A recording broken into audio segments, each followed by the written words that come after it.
Hi, this is Regina Y. Favors, and I want to discuss, I want to conduct a film analysis using the theme of Setback and Pressed, which was done in 2011, is one of those movies that I want to begin my series. So, you know that I have a book, Overcoming Setback, 5 Keys for Entering and Exiting Correction, which will be available August 2021. And I've been taking excerpts and passages from the book and creating PowerPoint audio lessons. And those lessons are uploaded to YouTube as well as my IG, Regina Y. Favors. So now I want to get into looking at the theme of setback in certain types of films and exploring the concept. And in this particular film, Pressed, I want to look at how setback affects character development. We have the character, the actor playing a character, and then we have the writer and director sort of developing the character throughout the movie.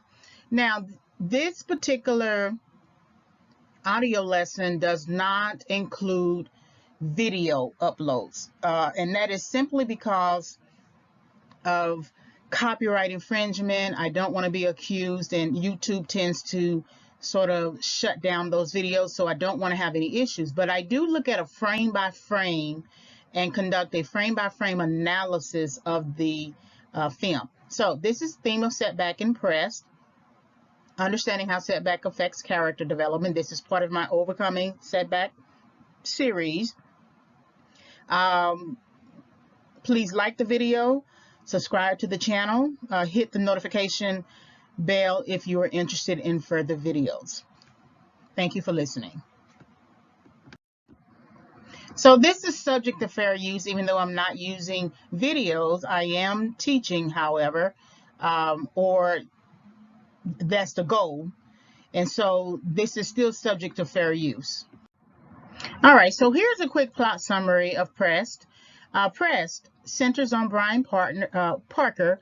Luke Goss is the main character, and if you know Luke Goss, he has played a character in Blade 2, Hellboy 2, Death Race 2, and One Night with the King, who seeks a quick fix out of his current financial situation, having been laid off from his job as director of sales.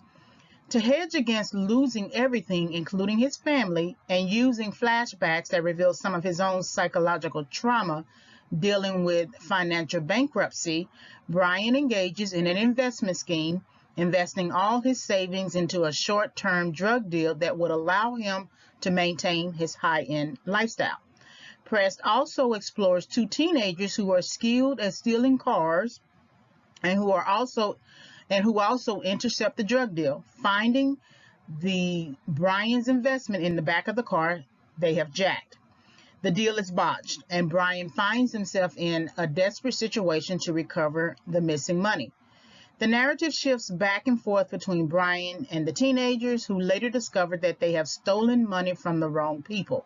All their lives are at stake, feeling pressed because of parallel decisions, and what follows reveals multiple character levels as well as greed, deceit, murder, and wealth. And that's the problems of wealth. At the end of Pressed, Brian is forced to make a life-changing decision that affects him, the teenagers, and his family. So that's your plot summary. And you can find variations of that plot summary all on the internet. But that gives you some insight into the purpose of the movie. So your learning objectives, by the end of this film analysis, you will be able to do the following. Summarize the plot. So you should be able to summarize what the movie is about. Recall how the narrative shifts between characters. So there's the narrative of Brian Parker and his issues, and then the narratives of each of the two teens. And then you sort of have the drug dealer hiding in the background, that particular narrative. Analyze the major characters, create a film analysis, and then define how the theme of setback is explored within the analysis. So how I'm defining setback. The the director, as well as the main character, is not exploring setback. They are living setback. And so I'm actually applying setback as a film analysis tool. So therefore, um, you should be able to apply the 7 stages of setback. And this comes from my book, Overcoming Setback, 5 Keys for Entering and Exiting Correction. And so I came up with these 7 stages: missed opportunity, punishment, pain, correction, recovery, restoration, and advance. And I go into more detail once I finish the film analysis. But basically, missed opportunity is essentially missing or missing that turn in life that usually requires you obeying an instruction or heeding a warning. And so you missed that opportunity. Punishment results from that. Then you feel the pain of it. And then you have to go through a correction process because you missed that opportunity. I mean, if you think about it like this, if you failed a class, which is sort of like a missed opportunity, then the punishment would be you have to retake that class, that course, and the pain of it is having to retake that course along with new courses you still have to take. So the process of having to learn everything that you were supposed to learn in a previous course again, right? The correction is taking it step by step. So say, for instance, if it was math and you failed a math course, whatever you didn't do in the previous course, you are forced now to take math seriously and take it step by step. So if the instructor tells you to show your work, you have to show your work for every problem. So that begins your correction process. Then you recover because you have been corrected. You are restored. That means you are doing much, much better. And then you advance. That means you have succeeded out of that course. You don't have to take it again. You can move forward in the things that you want to do, or of course, or with the next courses and so on. So you should be able, by the end of this particular film analysis, apply the 7 stages of setback. So the narrative structure, I perceive it to be 3 plots. So there's Brian's setback, then the 2 teens setback, and then the drug dealer's setback. So Brian's setback is obvious because he loses his job. He now has to try to make up the money that he no longer has. So he dips into his financial portfolio, and then he gives that money over to a drug dealer who says that he can triple his money on a drug deal. And then that decision creates such a domino effect of feeling pressed because you no longer have that money. You got the threat of your family leaving, etc.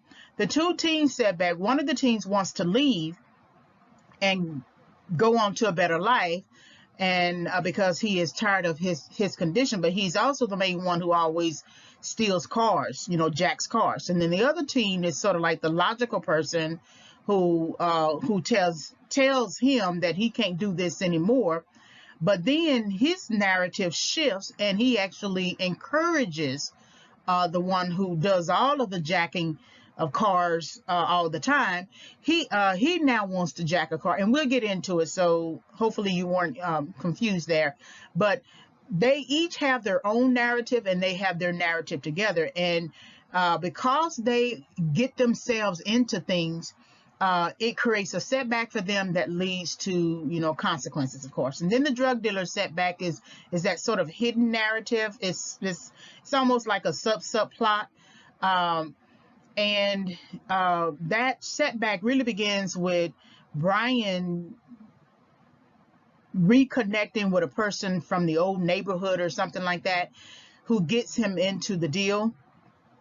And so the guy is sort of beholden to the drug dealer that he was going to give the money for investment. Well, when the kids decide to jack that car that had the money, that created a setback, not only for that drug dealer that Brian knew, but also the drug dealer that he was supposed to give the money to. So that's why I feel like these are three different plots, but they all sort of collide at the end.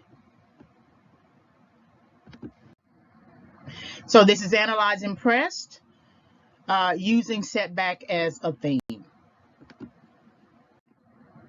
So we begin the movie with Brian Parker. You don't get to see the full frame of it, but I give you just a hint about it, and then later in the analysis you'll see what he's actually doing. But there's smoke around. There's a car that he's setting on fire. He's dressed in a suit.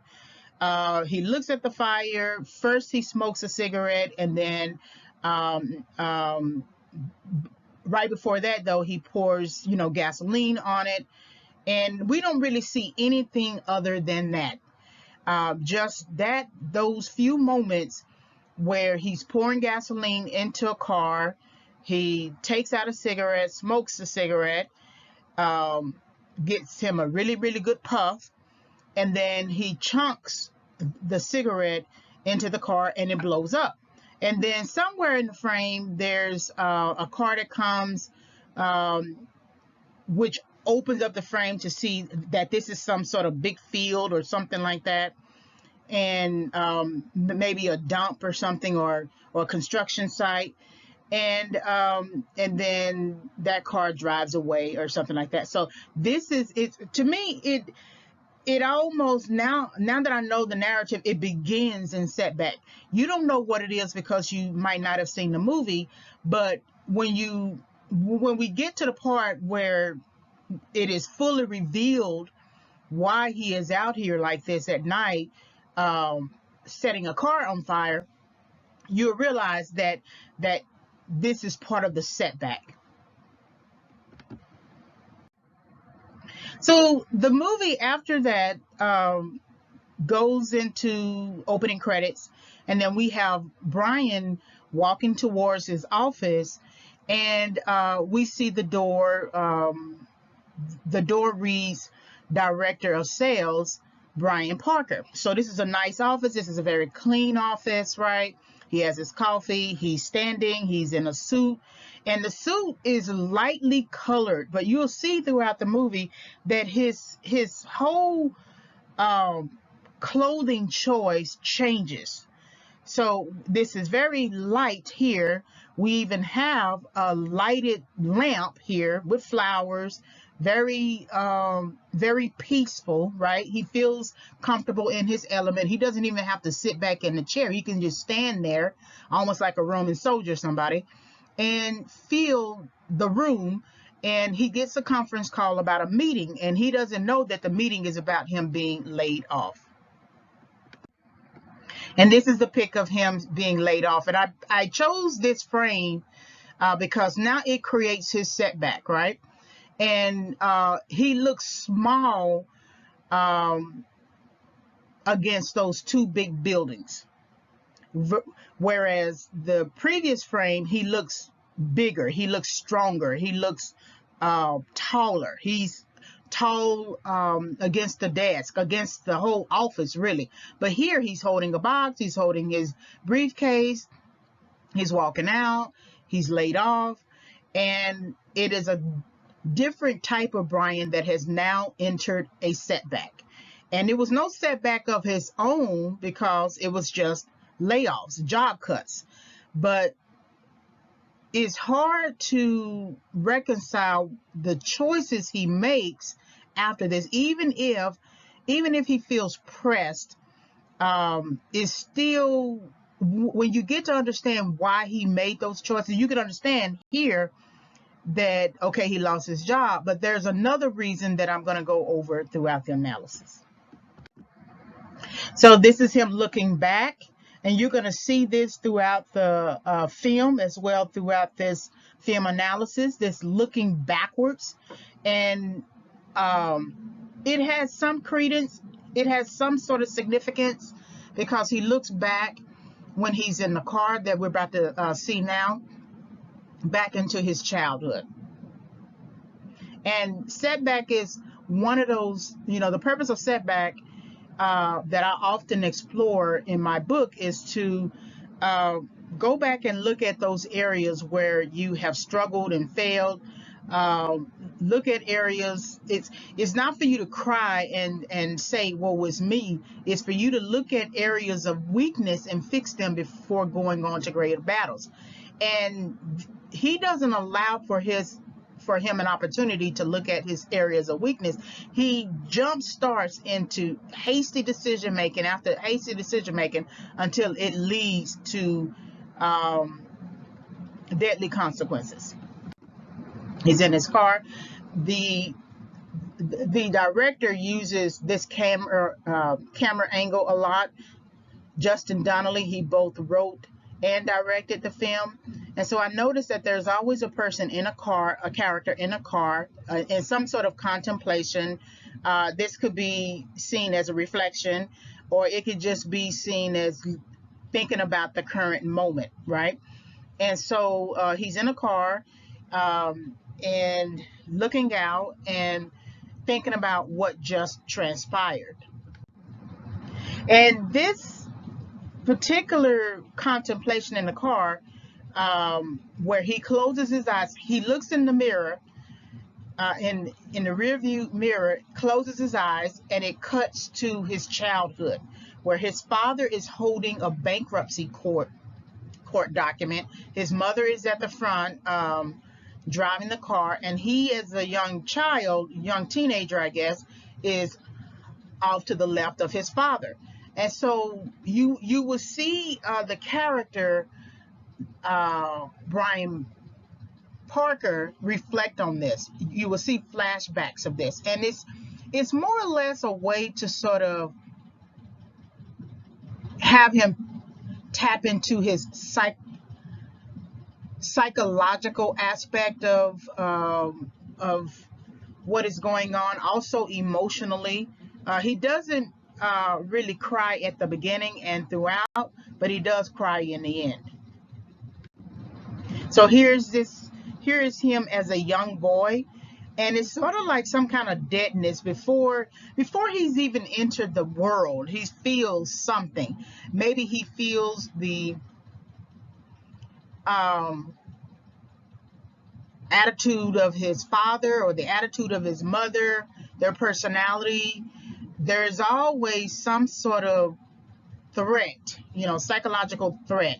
In this case, it's an economic threat, because if you are entering bankruptcy, it immediately pushes you down the economic ladder, right? And a bankruptcy can stay on your record, your credit report, for 10 years, I think. And so when he is contemplating his being laid off, he's also contemplating his background and the financial issues in his background. And you'll hear him say throughout the movie, I don't want this to happen to my family. And so I believe that belief, or that desire to make sure his family is set, continues to push him so that he doesn't look like the family that he came from. But the problem with his setback here, when he sets himself back in a flashback, you see that there's still no learning. He'll say in the movie later that he ran away, right, when he was younger to try to make it. And you'll see the parallel to one of the teenagers who wants to run away as well. And they both sort of collide in the end. So the setback in this case is him reflecting, but it doesn't really do him any good if he's not going to implement the decisions in a more productive way. This is a frame of his family, present day. So his wife, the son here is happy, and the son that he was to his father is he's hoping that his son doesn't have to grow up in the same way. He lives in a very high-end lifestyle, very nice house, wealthy, right? He made good money as a director of sales, and it is important that he continues to put that smile on his wife's face. That's why when he leaves the job, he doesn't go into the house, because if he goes into the house, he knows that it's going to create a problem. She'll be able to read him. So this happy picture here, he wants to maintain. And so he will do whatever he has to do to maintain it.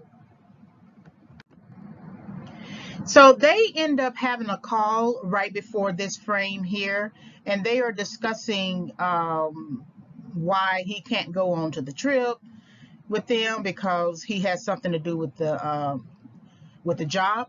What's most important, I think, is interesting is that he doesn't tell her about his setback. He doesn't tell her about losing the job. And the thing about setback is often we don't always tell people that we have entered a setback. Sometimes we don't even recognize that we're actually in a setback. We think most times that, okay, this has happened to me, I'm going to get back on my feet, so all I have to basically do is just go get another job. And you see that throughout the movie. He's making calls because after all, he was a director of sales, so he should be able to go get another job, but that's not the case. And he's telling her about the fact that he won't be able to go on a trip with them or meet them on a trip. She's telling him, don't forget the $25,000 donation to the Cancer Society, American Cancer Society. And then other things transpire between them, and then she hangs up. They both hang up, but she sort of hangs up, which startles him. And this idea about the cancer donation check for $25,000, that pushes him on. Not the fact that he really has lost his job and he needs to get another job. He does that for a moment, trying to find another job. And I guess a moment in film time could be much, much longer, but that isn't really his focus. It's what she told him about the $25,000 check. That's a way of maintaining appearance. He's in setback. He's not telling his wife that he's in setback, that they cannot pay that $25,000 check because they need to make sure that they can cover themselves, shelter costs, other types of costs, just maintenance costs, family costs. That takes precedence over a $25,000 donation check. But when you are in setback, you do not think about the most important things because you don't think your setback is going to last long. You always think that it's going to turn around immediately. I know when I was in setback between 2006 to 2013, I thought it was just one of those things where, okay, I lost my job. So, I mean, I have a teaching degree, so essentially I'd be able to go and find another job. That was not the case, and I was out of work for a very long time. I didn't return to work until 2013, and it happened during the recession when jobs were sort of not shut down, but closed, or the gate was closed for a moment because of the financial crisis.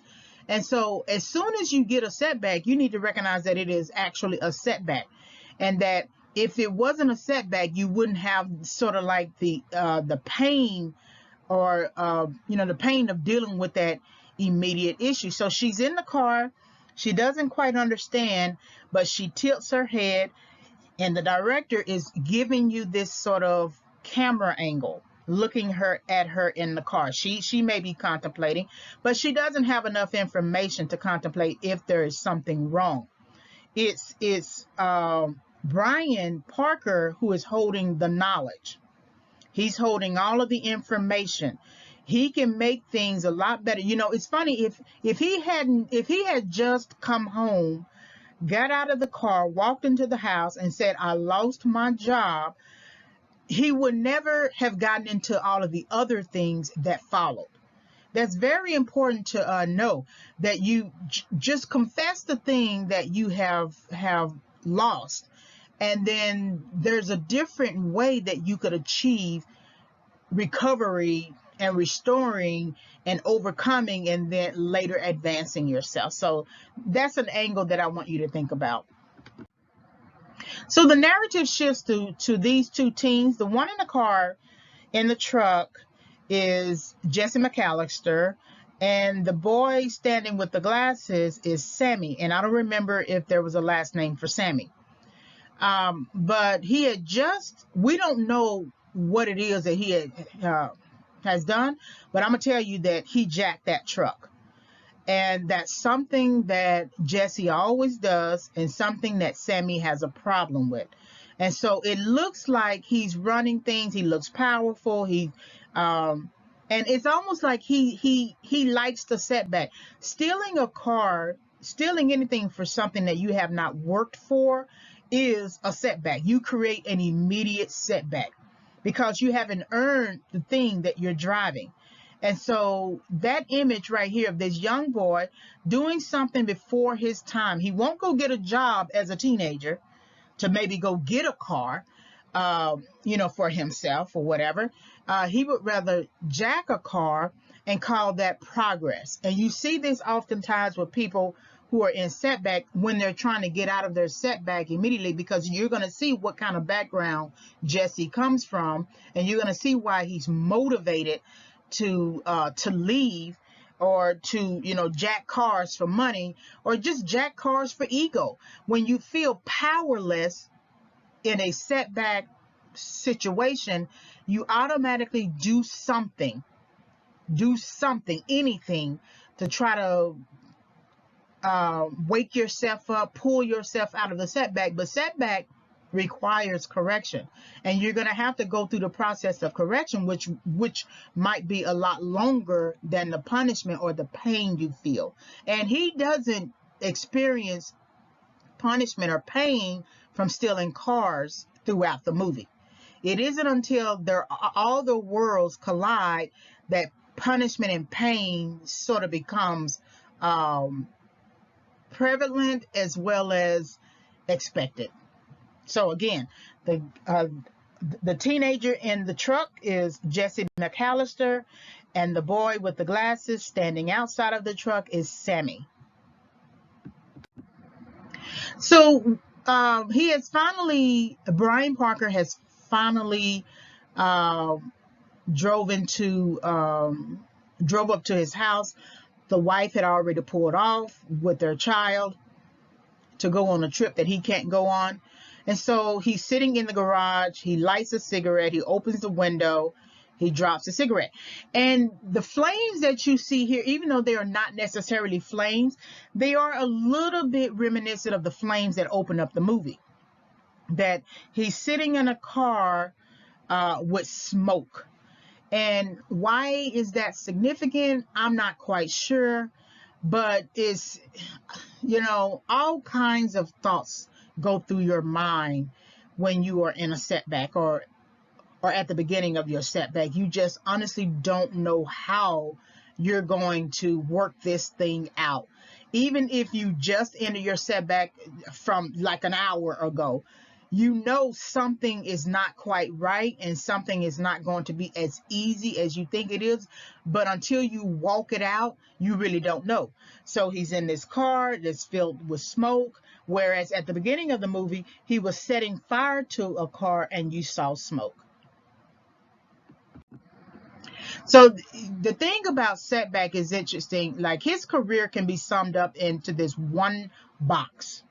It's funny how you work you go to school, you work hard, you spend time on these jobs, 10, 15, 20 years. And at the drop of a hat, at the snap of a finger, you could lose your job. And whatever, he couldn't take the furniture from the job, from his office. Only thing that he could take is the suit that he's wearing, the suitcase that he's holding, and the box. And that your career can be summed up into that one box. It's an interesting visual, and it's set against a house that is clearly high end, right? It is clearly wealthy. It is clearly more than the box that he's carrying. But now you got to reconcile your career, your existence, your setback, and work again from that box. And sometimes you may have to empty that box altogether and create a new box. I don't know. But there is a little bit of time where he's taking things out of the box.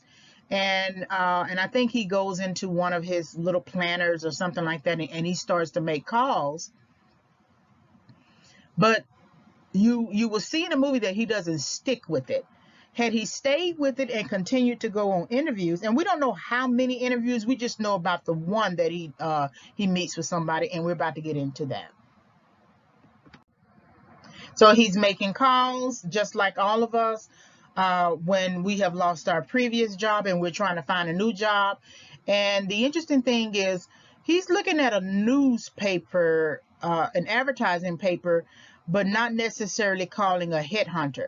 And I would think that a person who was in middle management would go through a different type of tool, organization, headhunters or something like that. And so this tells you a lot about his mindset, because he's looking for work through a newspaper when he just came off of a job where he was likely making hundreds of $1,000s a year. And so where is the sort of process of him talking to a person from a firm, especially coming from that level? So, it's interesting how we begin to negotiate our setback and forget, where we are. I understand that when you are in setback, you may have to take a job to take a job. But I also think to myself, there's something a little odd too about him looking through a newspaper to find a job, especially with his background. So he's meeting with someone, looks like a job interview, very, kind of classy, not necessarily elegant, but, classy, right? And, at that level, I think they take dinners, they take lunch or something like that, middle management. But he's not going into an office to interview. And I wonder if this is sort of like the first sign that he was not going to be taken seriously or something, because if he has all of that experience and he's good at sales, why isn't he being more received in a more professional way? You take lunch or you take dinners once you have already been on the job and you're setting up a meeting with clients. Even a client, you would have them come into the office, right? So he's experiencing another setback because this interview or this semi-interview is not going to net him a gain. And he's happy for the guy, but he's not going to get the position or be considered for any other position. So here's a setback as well. So the narrative shifts again. The guys do what they do, where they get the car, they drive the car, and then they chunk the car in some remote area. They strip the car of anything they can find. They don't have the skill development to take the tires or to take anything that could be usable for sale. They are kids, they're teenagers. So they strip it to see if there's anything of value in there. Maybe some money, maybe anything that they could find that they could keep or something like that. And they're both sort of talking to each other. Sammy is basically saying, we got to stop doing this.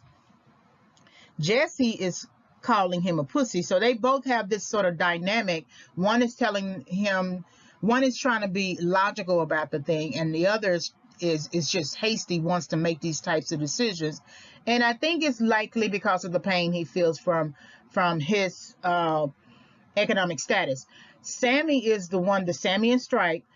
Sammy is the one who is rich. He comes from a rich background.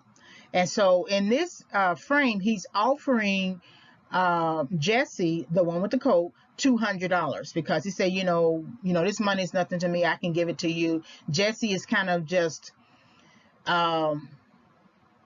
bewildered, sort of kind of depressed about his situation. He feels stuck. And so jacking the cars gives him purpose versus going to school and, getting out his studies. You'll see at the end that he doesn't want to go back to school. Going to school, getting out his studies, doing things that are much more productive than jacking the car. And so they find a few things, then they abandon this particular truck. So we're now thinking about Parker. We're in the car again, Brian Parker, and he's talking to his banker slash investment, and he's talking about trying to take some cash out of one of his investment portfolios.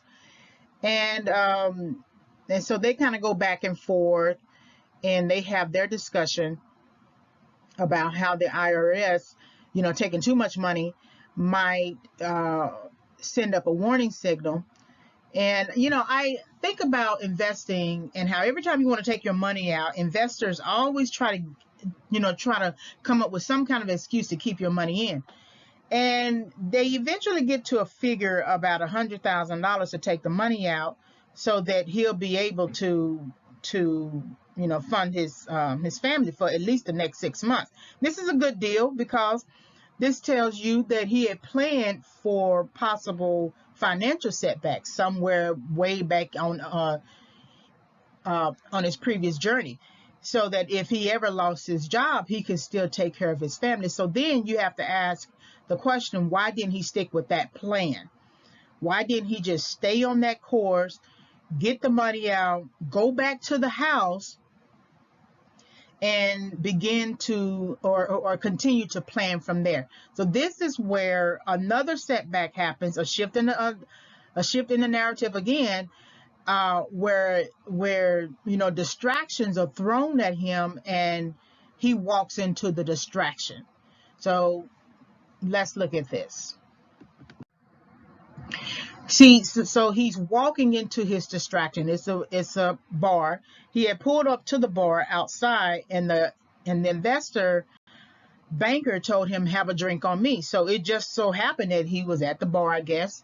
And I don't know if he's ever visited this bar. It's not clear, but he was, parked outside of it and knew that it was a bar.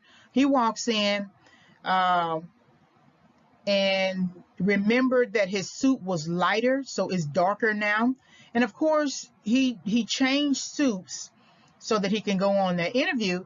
But that was a quick shift from a lightly colored suit and a lightly colored environment, a well-lit type environment, into a darker suit in a darker lit environment. So he's walking into his distraction, further perpetuating his setback.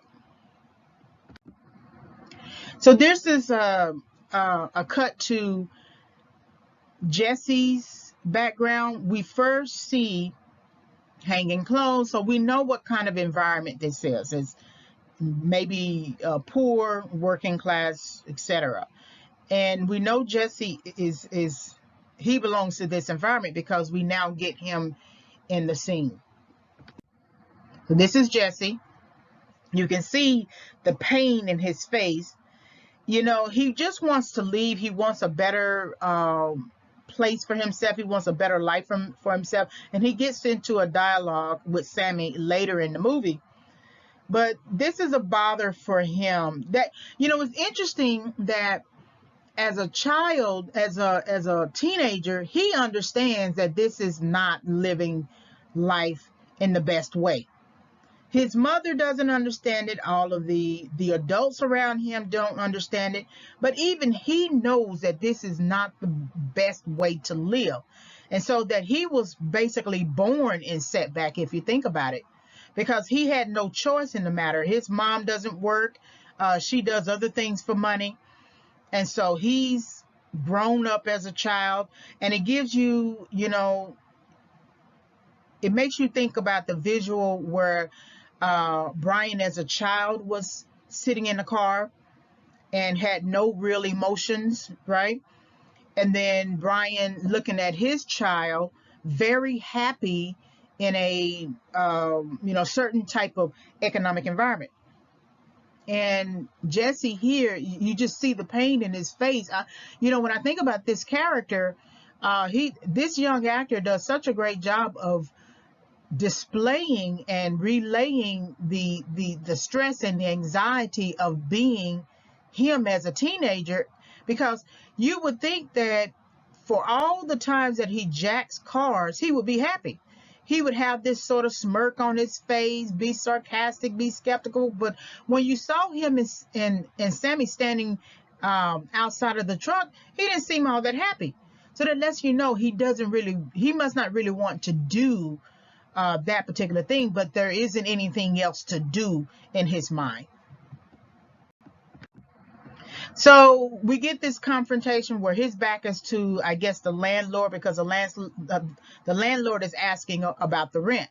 So Jesse turns around and gives him some portion of the rent and tells the landlord, I'm going to give you the rest by the end of the month. Jesse is not the owner, is not the person on the lease, of course, but his mother is not going out and working. The landlord here makes a snide comment. Tell your mama I said hi, right? And that lets you know on some level that there's an issue with the mother in terms of maybe she's well known for certain things, and that gives him an eye roll, right? That makes him upset. But he keeps on walking towards his house. So now we have the frame where he comes in, and the mother is entertaining a guy. She's sort of seductively entertaining him. We don't know how often this is, but we look at the place, how it's set up, how it's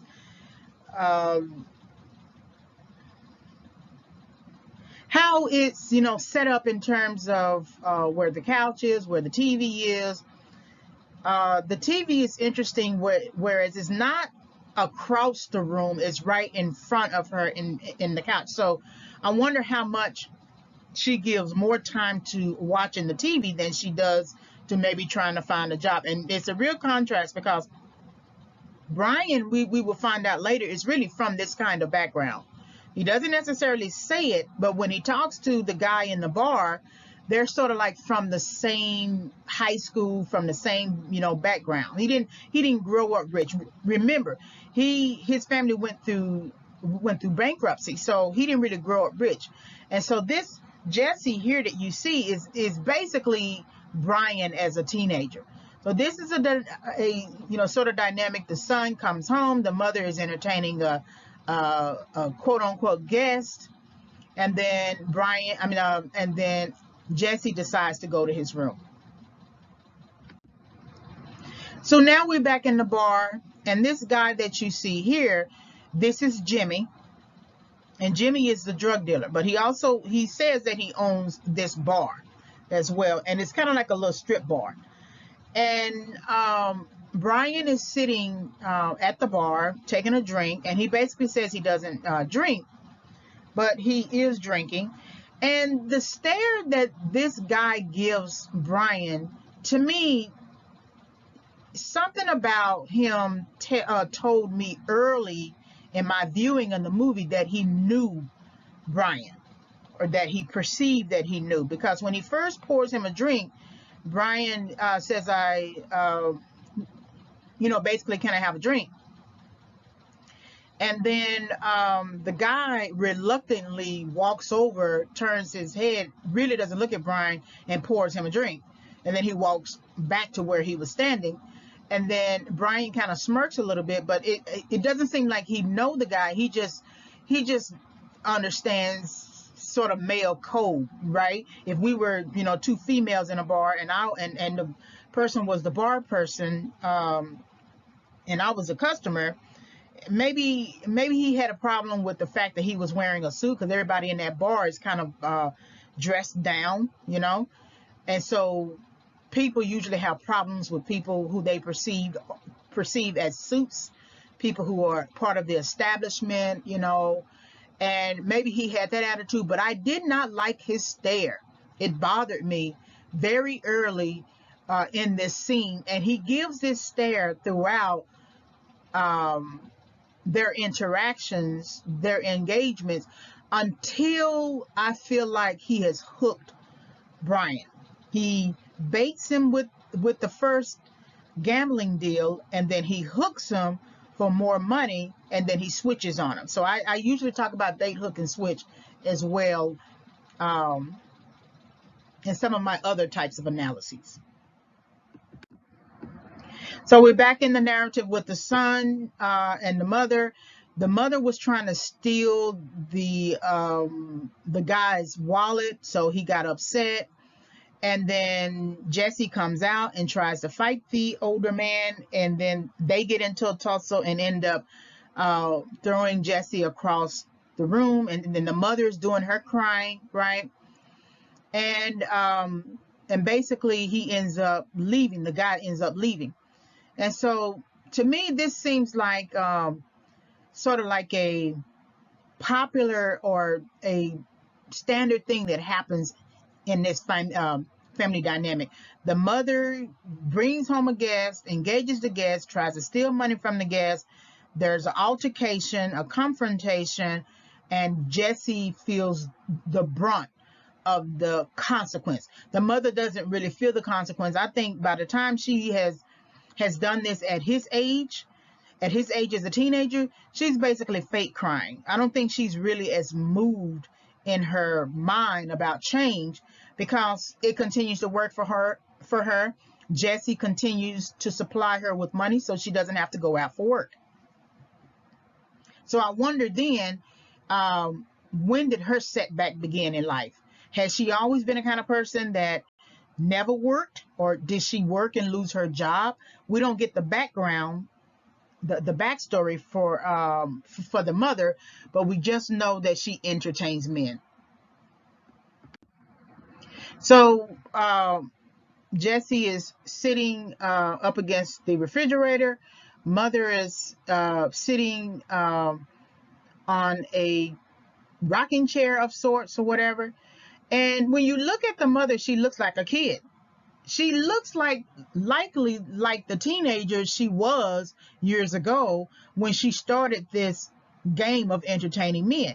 And I don't know, there is no real backstory on their dynamic, only to show you confrontation, struggle, economic status, in contrast to the wealthy economic status of Brian. And I think, to me, that if we were looking at this from a backwards way, that of course this will be Brian and his background and his reasoning for why he wants to run away, which in his life story, in his narrative, Brian does run away. And he doesn't give us the full background, but this Jesse's narrative works like Brian's background, and why he was motivated to run away. And it's likely because there was confrontation in his family dynamic, toxicity as a result of having to file for bankruptcy, and maybe the father leaving the home, or the mother taking Brian and his Brian's mother taking him and Brian and living somewhere else. And when you think about the visual of Brian coming home from right after losing his job, you see his wife holding their child and going away.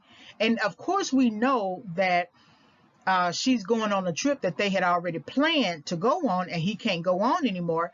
But that's an interesting visual between Brian looking at his wife taking a child and driving away in the car, and how that might, devastate him, and how in this situation here, the mother or the father might have left the home, or the mother might have taken Jesse away from the father. Either way, we don't see Jesse's father. We don't know what happened to Jesse's father. We don't know if he died. We don't know if they are divorced. She's clearly a single parent. There isn't a ring on her finger, and the house is disheveled. She doesn't keep a good house. The only thing she cares about is entertaining a man. We do get some emotion from her, even though she didn't really care too much about the fact that the man that she was entertaining threw her son across the room. But Jesse, getting up and walking out is something that bothers her. I always said that if you want to overcome setback, you need to grieve over your your hasty decision making. If you were thinking about it from a spiritual standpoint, you need to grieve over your sin, right? You keep making the wrong types of decisions in terms of sinful decisions. But if you were just looking at it from a general standpoint, you need to grieve over your sin. You need to grieve over your hasty decision making. She is stuck. There is a cry there. I don't see a tear, but we understand that she is stuck. And so how do you get out of feeling stuck? The only way to get out of it is to get up, take a shower, put on your clothes, comb your hair, and go out and look for work. That's how you overcome your setback. Of course, you need process, throughout, but basically that's how you overcome your setback. But it looks like she's not willing to do that, because later in the film, there's another man, or the same man. They kind of, look alike. The same man or another man, and she's entertaining again. So we're back in the bar, and they are engaging in conversation. Jimmy is that plaid? I think plaid. And then Brian in his suit. And Brian is smoking. They're both smoking. They're both drinking. And the place is darkly lit. So they engage in a conversation about gambling without calling it gambling. Jimmy offers a proposition. He asks him, how much money do you have in your pocket? Not before Brian tells him that he's lost his job. And that's an interesting irony there. He doesn't tell his wife, but he tells this person that he knew from his past that he really didn't have a strong relationship with. They just so happened to go to high school together. And it's likely that they knew of each other, right? But this begins the baiting process, which really continues the setback processing, right? So Brian is talking about how much money he's going to need or something like that to make it. And he needs to find a job, all that kind of good stuff. And then Jimmy picks up on this idea of him being sort of pressed to get money, right? He doesn't think about his situation as a setback situation. He thinks about it as a pressed situation. When a con man comes after you, they don't listen to your plight. They don't listen to your current situation as being something that is really stressing you out, or in terms of just setback that is something that you need to learn. They look at it as opportunity. So then they begin to bait. They focus on the fact that you're stressed and pressed for money, and that's how they get you. So he baits Brian with this idea of putting $500 on some game. I think it's like a basketball game or something like that. And he asks him how much money he has. Brian only gives him $300. And then the guy adds $200 and said, okay, you owe me, right? And he said, you give me $500 now, I will make you $5,000, right? And he talks about it. I think this is a scene where he talks about it almost like a guarantee, or no, I think it's the other scene where he's, talking about it as a guarantee, but he ends up making good on the gamble. So here's what that looks like. First, though, we need to look at the shift with the two teens again. And Jesse is walking in. It's kind of like he's talking his dialogue, but he's walking his dialogue as well, without movement, without physical movement, because he's talking about how the city has sort of gone down. There are meth heads, there are crack houses, there are all types of crime, and it's just very distressing to him. With Jesse, it's interesting. You see Jesse kind of philosophical, because when he's talking about the city, he's talking about the drugs and the prostitution, and he says the city is dying, right?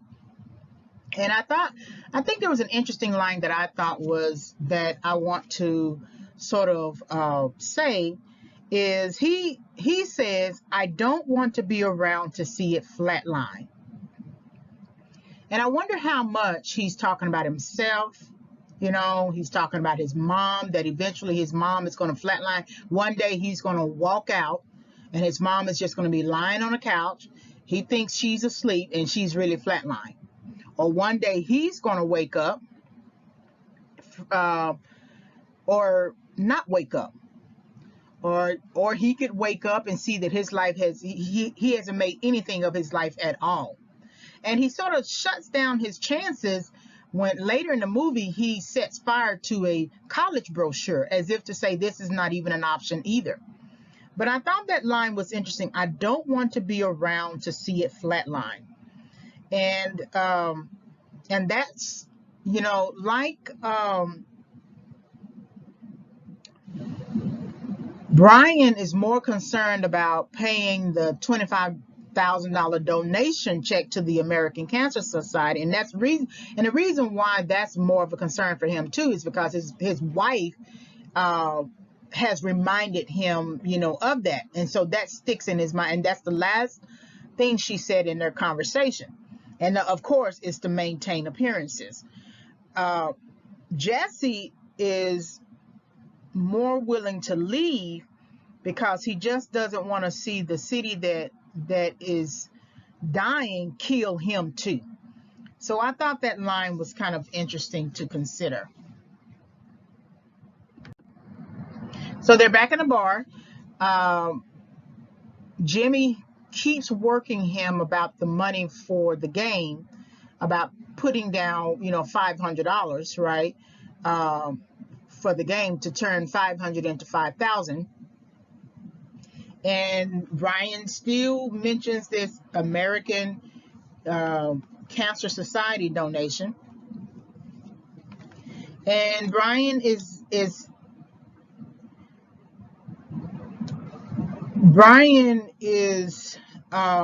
really doesn't understand the fact that Jimmy is really reading him. He's feeling him out. He's kind of taking advantage of his setback.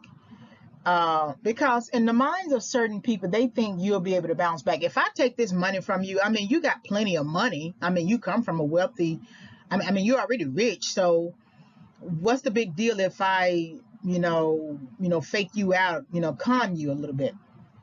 So he manages to give him the money. Jimmy gets Brian to give him the money. 500 on Indiana, and then he's able to make 1,000. Make 5,000. So we have shifted back to the narrative of the two teens, and this is Jesse setting fire to a college brochure. And I really do have a problem with this because, when you do this, you give yourself no opportunity. He's purposely creating a setback. One of the first setbacks was him not finishing high school, and we get that understanding at the end of the movie.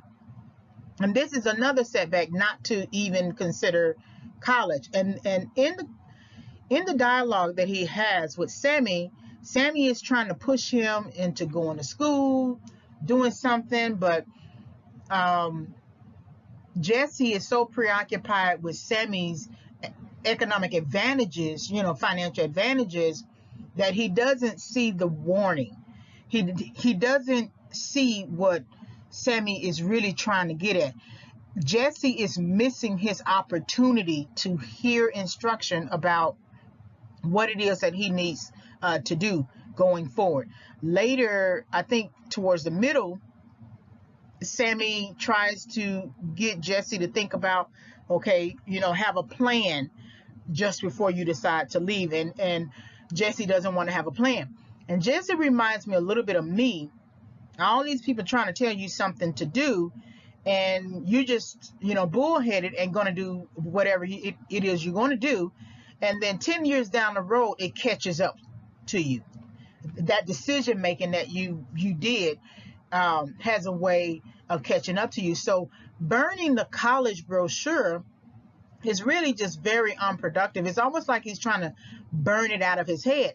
But then you think about these flames and the smoke that is emitted from burning the college brochure, and you think about the opening of the movie with Brian pouring gasoline into a car and, you know, setting it afire, and then you think about Brian sitting in the car as an older individual and smoking and letting the smoke fill the air.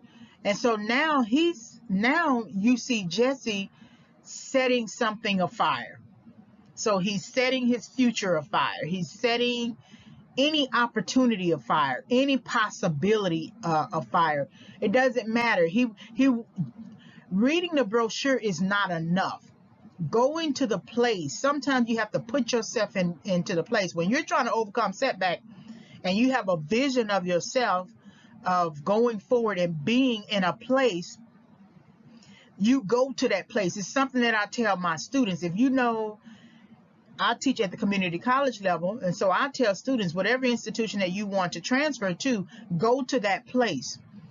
Go and sit on the benches. Go and walk among the other students. Sit in one of the classes, you know, get permission. Sit in one of, because if you position yourself in that environment, it will encourage you. And so for Jesse to not even do that, just not hear instruction at all, miss the opportunities, the multiple opportunities that even Sammy was trying to show him, but even his mother is not productive in life. She is a visual representation of perpetual setback. She's not going to move forward. And it might have to take Jesse leaving, which we will also see, for her to move forward, because how is she going to make any money? And but you know, she still continues to make money in the most popular way there is.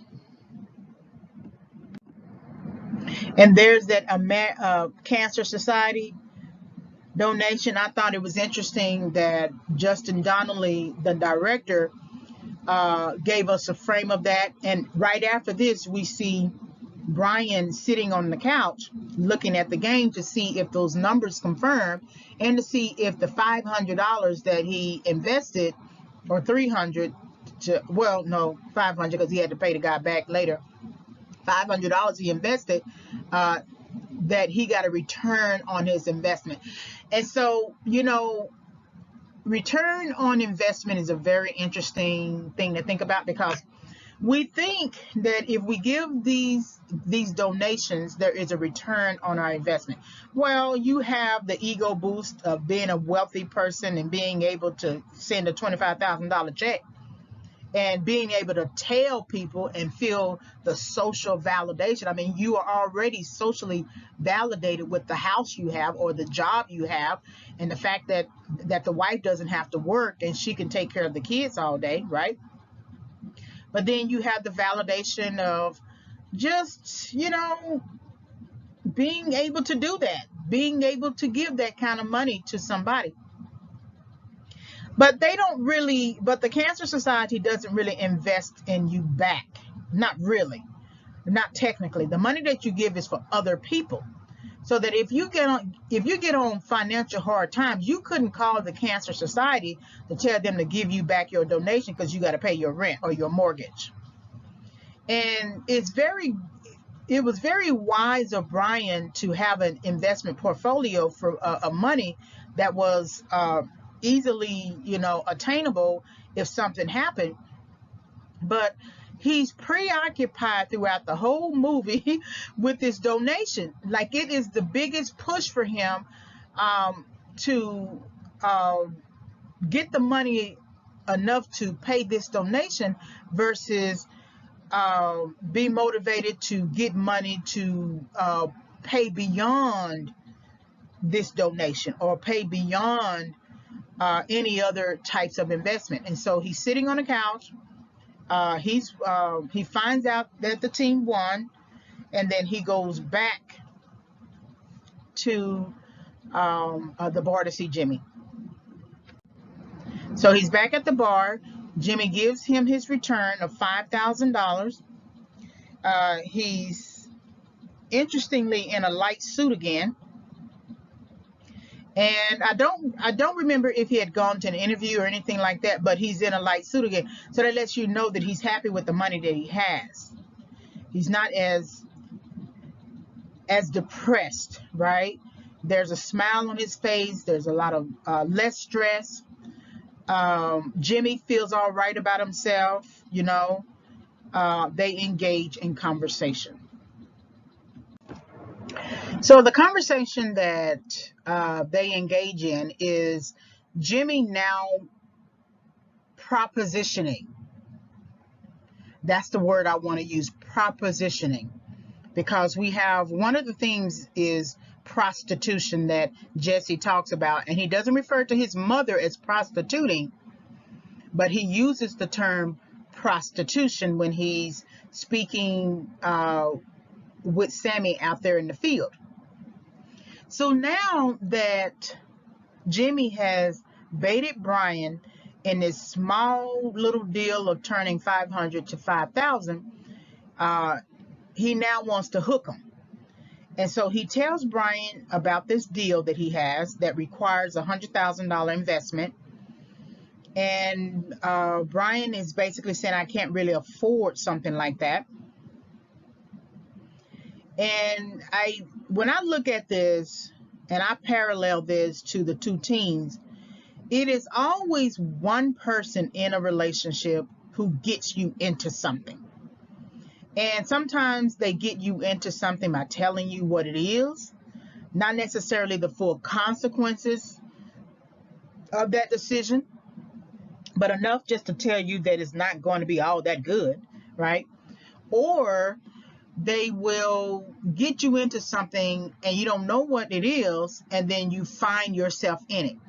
And Jimmy and Jesse remind me of that dynamic. I have a cousin like that who used to get me into a lot of stuff when I was young.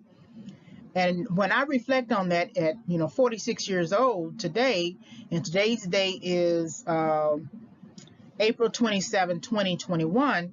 When I think about that, I should be dead. I should have been sex trafficked. I should have been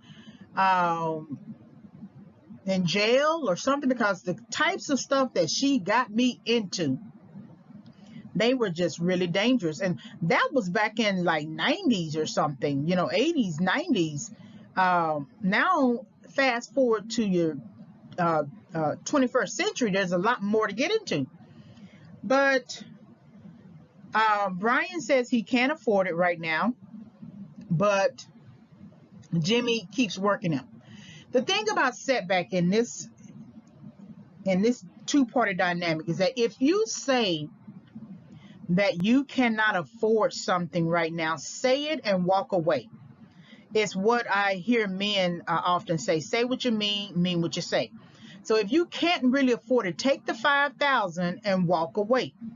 Because you already know that you have money coming from the financial portfolio. You talk to your banker. So you just needed maybe like some upfront cash or something like that. I don't even think he needed that. He just got swept up in what Jimmy was talking about. And so he went on ahead and just, did it for fun. But now Jimmy is coming up with this drug deal that's going to be $100,000. And he's promising, here's what the guarantee is. He's guaranteeing that he can triple his money, turn $100,000 into $300,000. And even Brian is shocked by that. It's that, so you're now guaranteeing it? It doesn't make any sense. Now, how can you guarantee? But Brian doesn't do enough self-reflecting, or he doesn't do enough challenging Jimmy's argument. Jimmy is making an argument. Brian puts forth a very quick counter argument, but he doesn't stay with the counter argument. He doesn't think about the logic of what Jimmy is saying.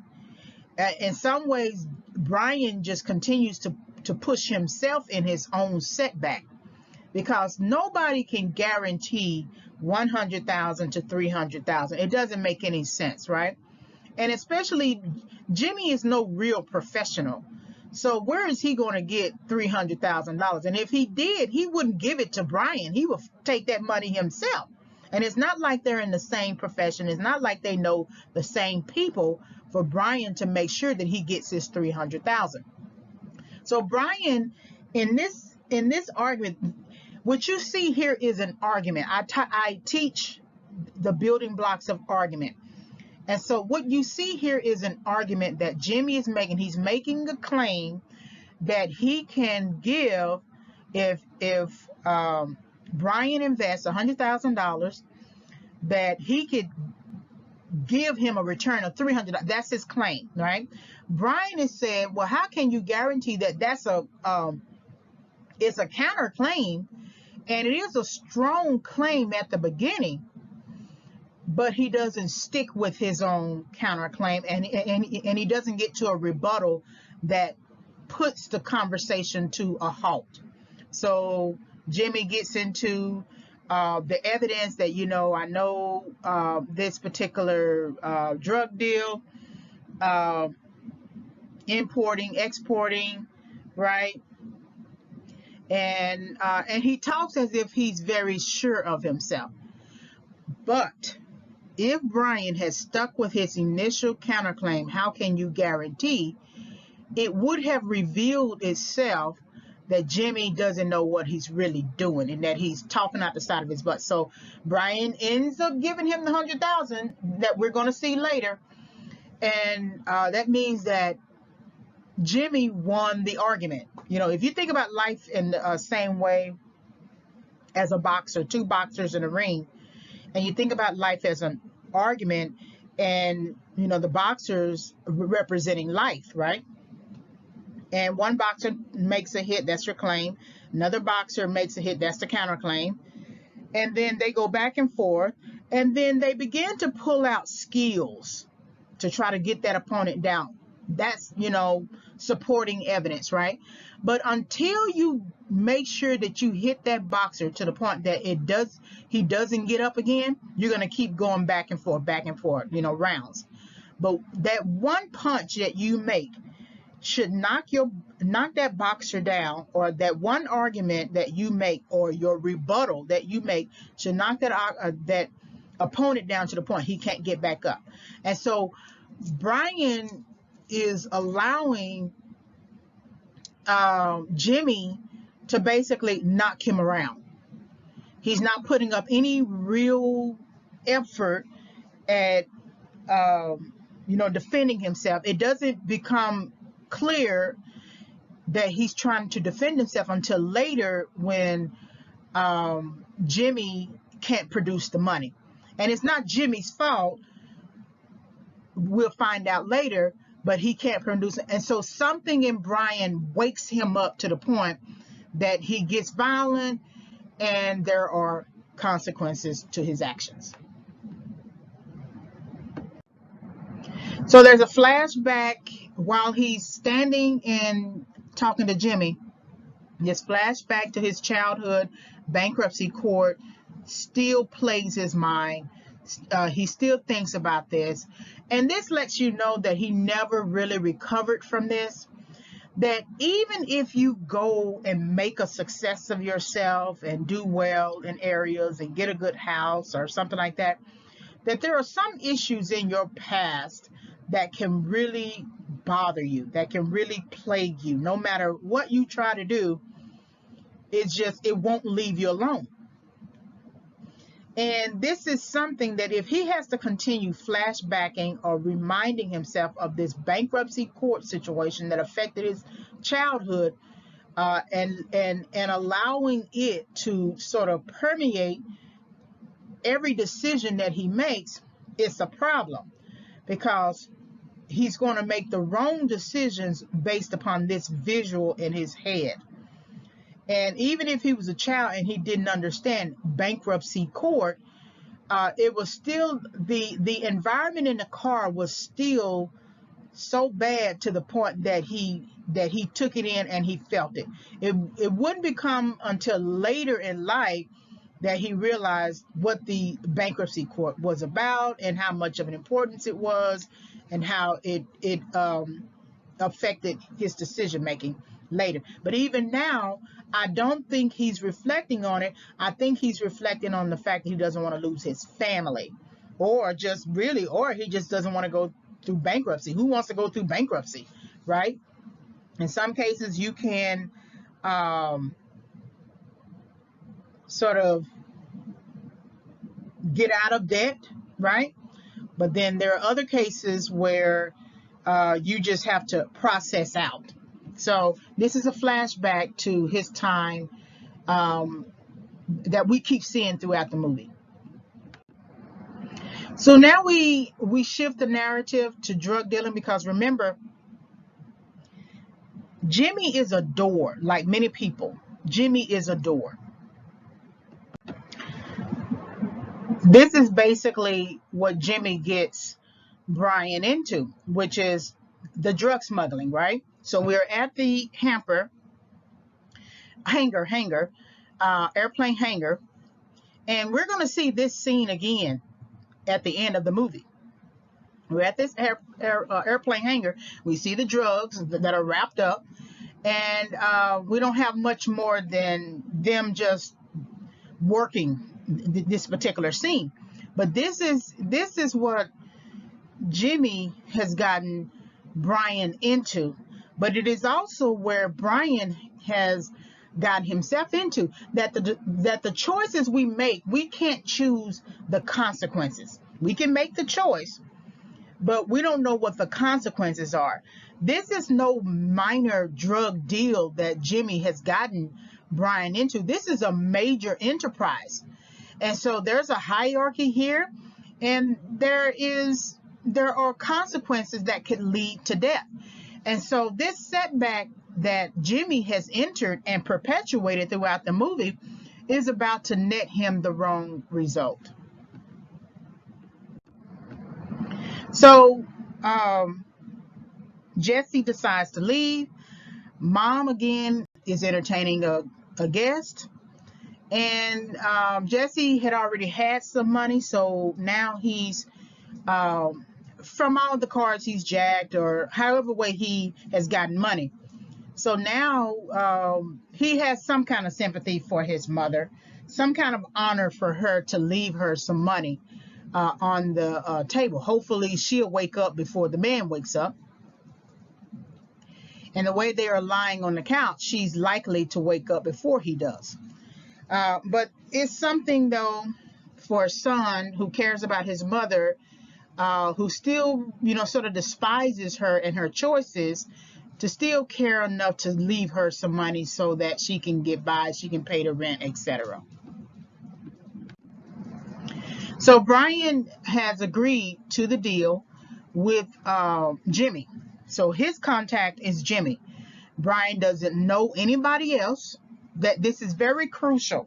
It's extremely crucial to pay attention to this idea. Brian doesn't know the enterprise. Brian doesn't know the drop-off locations other than this money that he's given to Jimmy for investing. Brian doesn't know anything about the enterprise that he's about to engage in. Also, look at his outfit, his clothing choices. He's wearing jeans. He's wearing a white shirt, collared shirt, that same gray jacket, but it's not paired with the gray slacks. Looks like he's wearing some dress shoes, but he's carrying the briefcase with the $100,000 in it. There's also another thing I want you to know before we get into the next frame, is that Jesse says later in the movie, why do I get myself into these things? That's important to consider in the context of not knowing your enemy, not knowing what you are doing. And then Brian says to Jimmy later, when he discovers that Jimmy doesn't have the money, and they're basically, the deal is botched. Brian says, how do you give money to somebody you don't know? How do you get into business with somebody you don't know? Now, isn't it irony? Because here it is, Brian is doing exactly the thing that you see Jesse say, and you see him saying with Jimmy.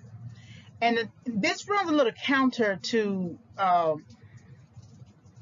who Brian is. If I can just add another note. Now, he was the director of sales. Well, before you can sell somebody anything, you know your client. And in some ways, Brian is acting like a client who just gives over his money. But Brian also has a knowledge set that that reveals, and he doesn't really tell us that. We have to fill in the gaps. If he's a director of sales, that means he met sales quotas, he had good numbers. That also means that he had to learn his customer, learn the business, make those sales as well. So he comes with a knowledge set and skill for sales. So that means that if he's engaging in any kind of business venture, whatever it is, a drug deal or any other type of venture, why isn't he doing research? He's only relying on Jimmy. And Jimmy, yes, Jimmy owns a business according to Jimmy, but has Jimmy revealed to Brian his business savvy, his business ownership? Jimmy is found behind a bar pouring drinks. And usually the person who owns a business hires a bartender to pour drinks. They don't usually pour the drinks. They are usually in the office somewhere. And so that's something to think about too. So when Brian initially comes into the office, into the bar, why is his first point of contact Jimmy and not a regular bartender if Jimmy is the owner of the bar? So it's all types of distractions. There are so many ways that you can go at this in terms of thinking about this, but just to leave you with this idea, why are you getting into something that you have no idea about, that you don't know the system of? You have never engaged this market. If you are a sales guy, you have never engaged the drug dealing market. So why are you not researching it before you get it? So this continues the setback. It perpetuates the initial setback and just keeps him in setback to the point that he just has no other energy but to keep going in the thing that he's going in.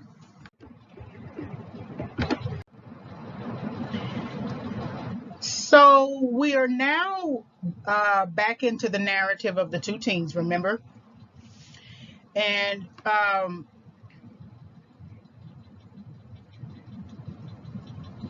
Sammy is questioning Jesse's desire to leave, right? And he's asking him where he's going to go, how he's going to get around, things like that. And Jesse doesn't give him a really straight answer other than, he'll find his way. And Sammy is basically suggesting that's not a plan.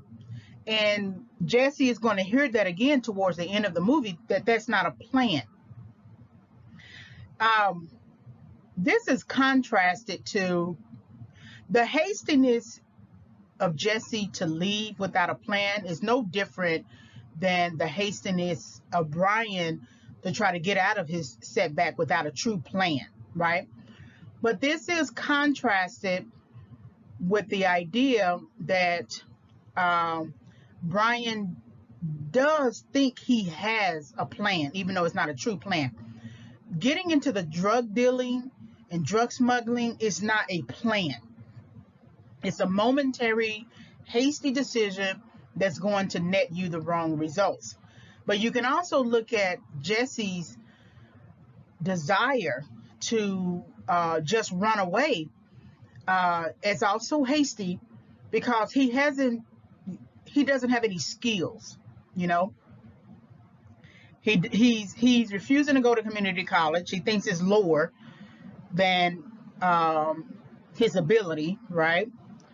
And he has no other skill other than to know how to drive, right? So maybe if he went to truck driving school or something like that, he could do that. But he has no other skills, so why run away if you don't have anything? But the irony is that Brian actually has a skill. He has a marketing and sales skill, and he's not using that skill. That it's interesting that we can have gifts and talents that are adjacent or are housed within us, and given any context where we are pressed, using that term from the movie, we don't use those skills. So that creates an automatic setback because you're not operating in what you know you can do. You have Brian knows how to sell, but Jimmy is the one who ends up selling Brian, right? Jesse knows how to drive, but Sammy here ends up driving Jesse, because we're going to see later that it is Sammy who always criticizes Jesse about jacking cars. Sammy is the one who initiates the jacking of Jimmy's car that they discover, and that leads them down the wrong road, right? So a plan does matter. That if you have a plan, how many times have you heard this? That if you don't plan your life, someone will plan it for you, right? If you don't have something set out, at least set up appointments or at least enroll in college, because then it gives you something to think about before you get into something else. So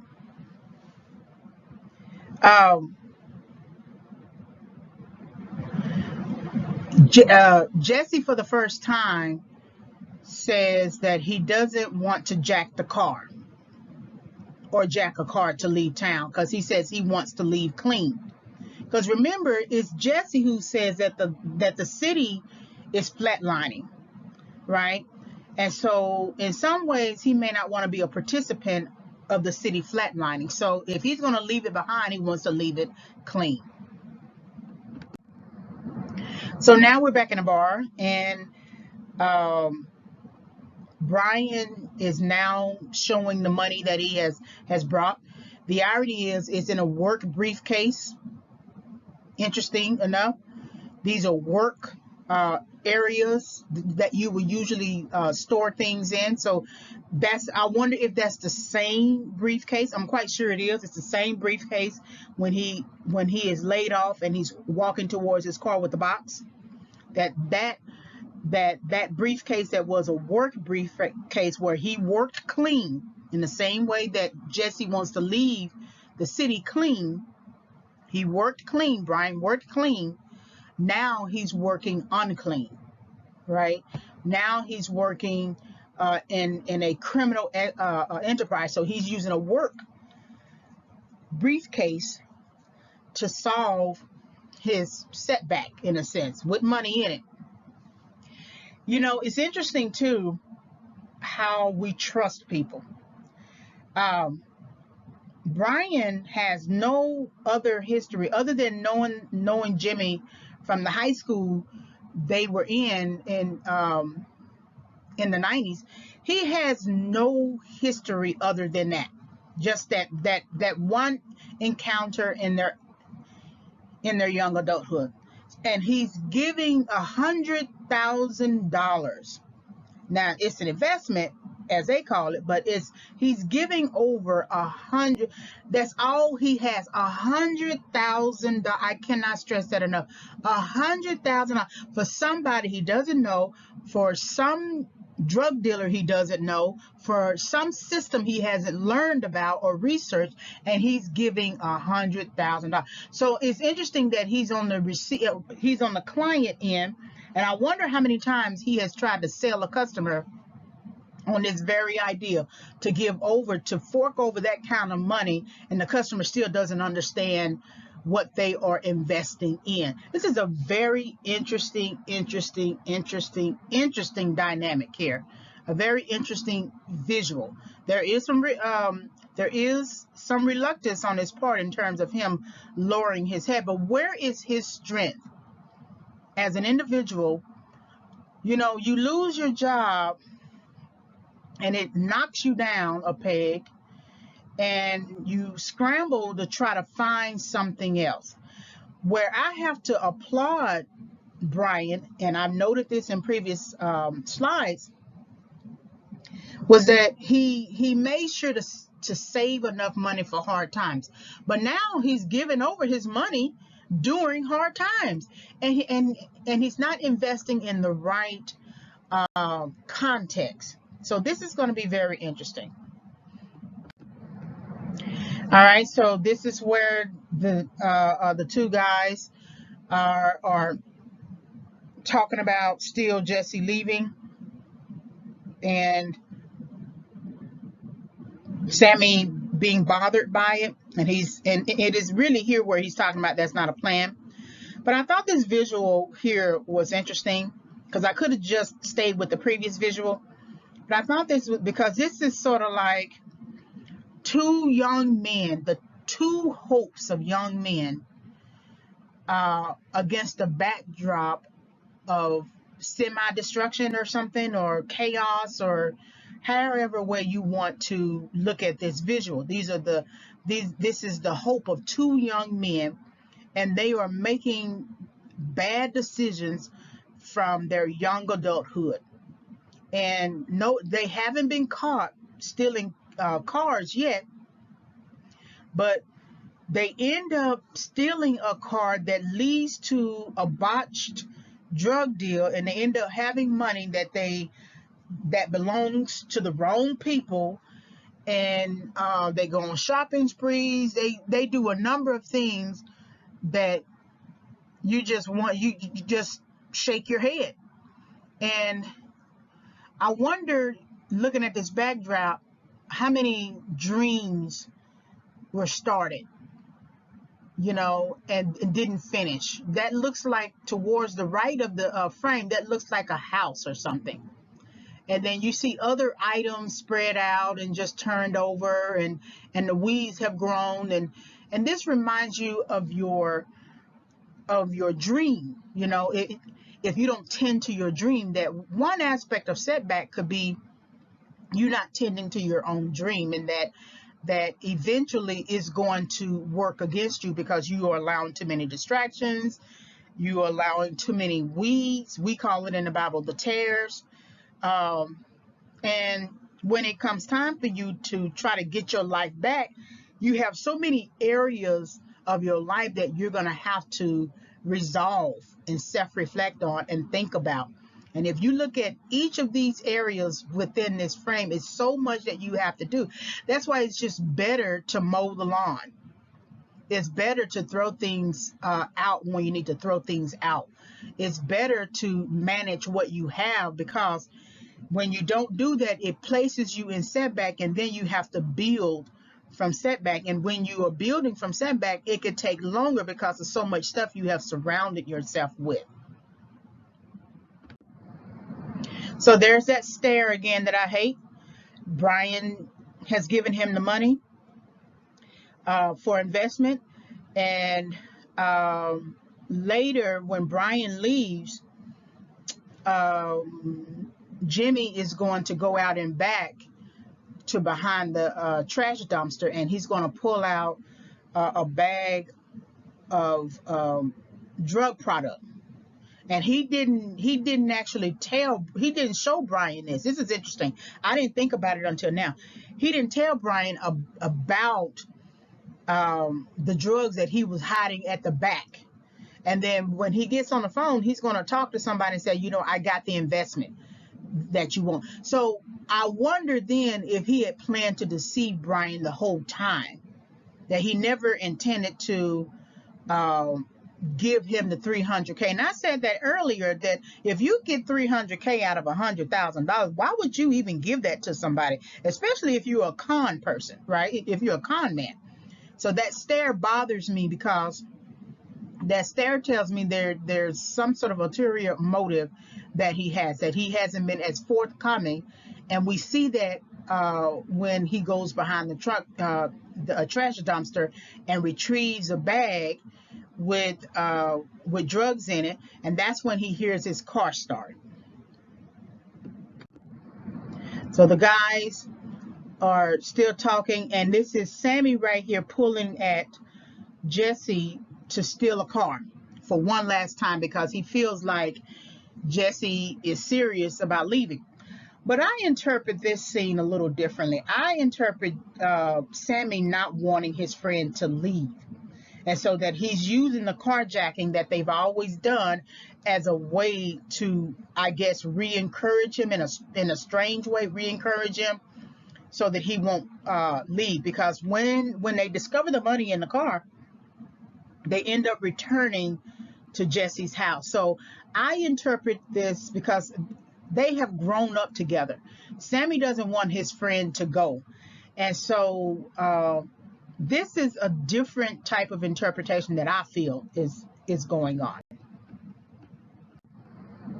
So we have Jimmy on the phone talking about how he's got the investment. So that means he didn't have any money. Oh, that's so interesting. That he's supposed to be the bar owner, right? So why doesn't he have already $100,000? Why does he need Brian's money as an investment? Because this confirms my assumption that Jimmy doesn't have anything. Jimmy is not made. I don't think that's Jimmy's bar, because on the phone here, he's saying to the person who's on the other end of the phone, I got the investment money. I got the investment. And then he's basically saying, I'm going to leave it in the car for you to pick up. And this is him actually putting it in the car. And you can tell this is not his money, meaning that it didn't come from his work ethic or whatever, because who leaves $100,000 in the car? Why can't the guy just come into the bar and get the briefcase? Because if the bar belongs to Jimmy, then he could take whomever back there to his office, and we never see him in his office. Isn't that strange? We never see him we always see him bartending, and we never see him in his office. When they make the exchange, Brian and Jimmy, they're doing it at a booth table that customers sit at. So why in the world should we believe that this bar is really that bar is not Jimmy's?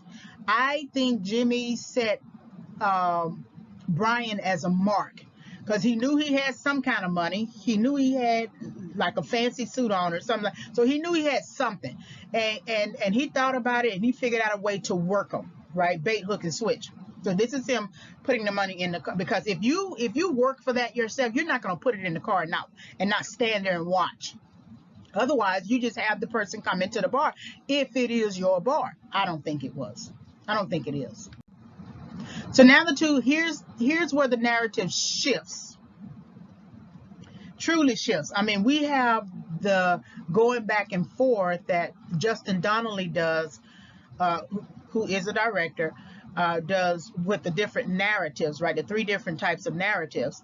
But this is where things turn really deadly, because these 2 boys are now going to come upon the car that Jimmy just put money into, and they're going to jack the car, because they are working with their skill set, right? It's a bad skill set, but they're working from their habit.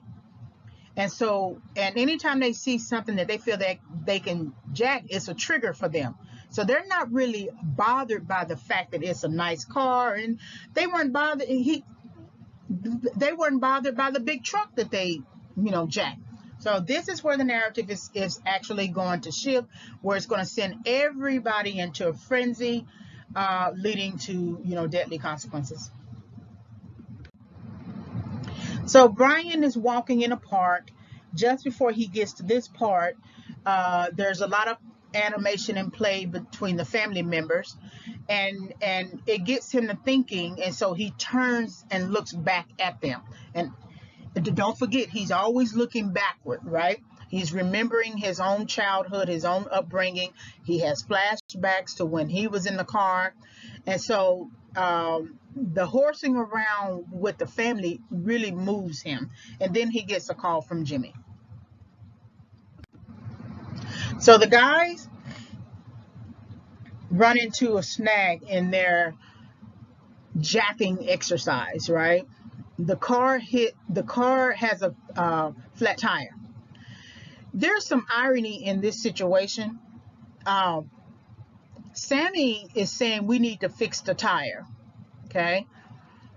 Jimmy is saying it really doesn't matter. We'll just leave it here. Jimmy keeps his same refrain. He doesn't take responsibility. But Sammy is all of a sudden the one who initiates and says, let's steal a car, is the one who's now saying, let's be responsible and fix the tire. It's weird how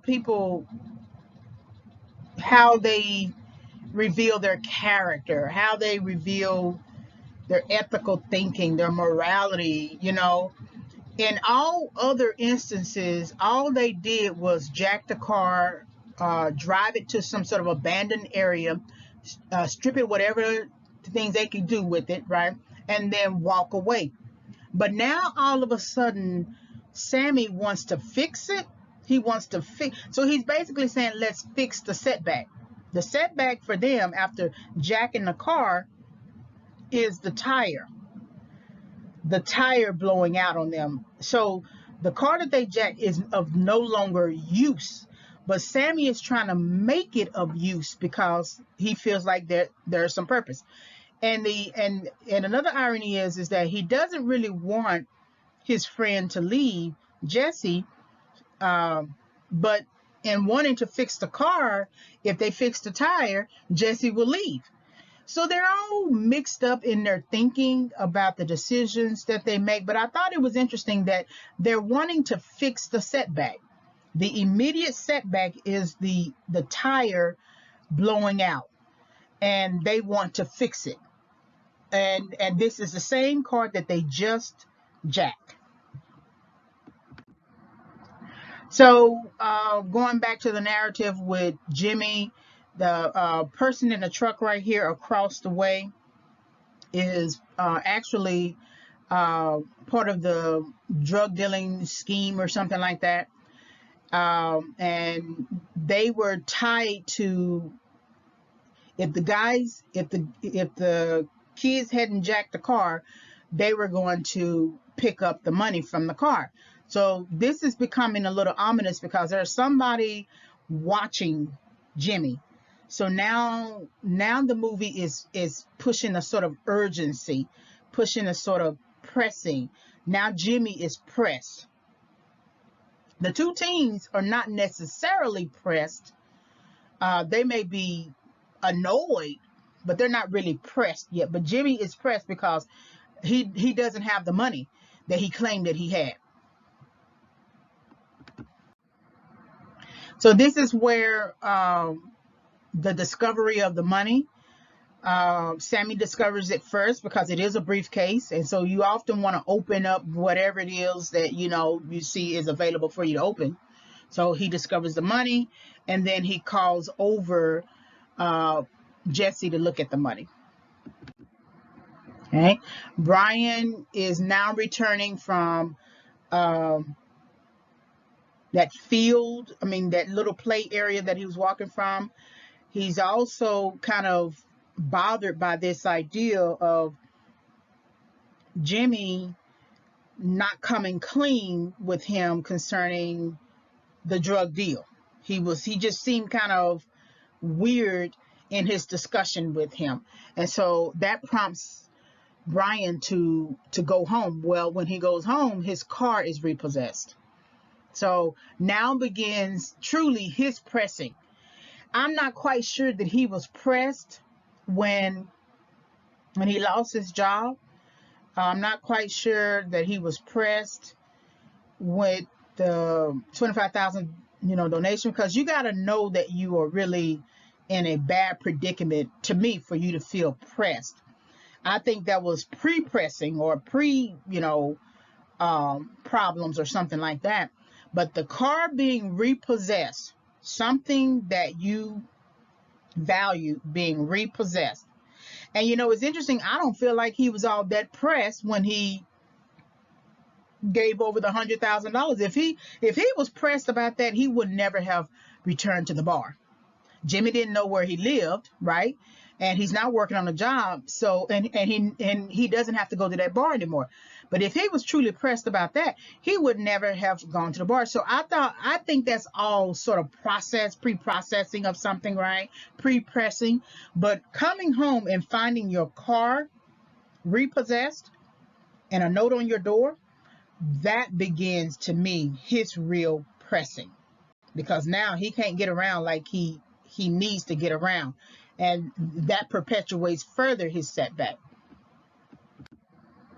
So the boys return home. So remember, it was Jesse who has the bag and he wants to leave. He's in a green coat. But Sammy's decision to jack the car, and they end up jacking the wrong car and finding money in the car, has caused Jesse to return.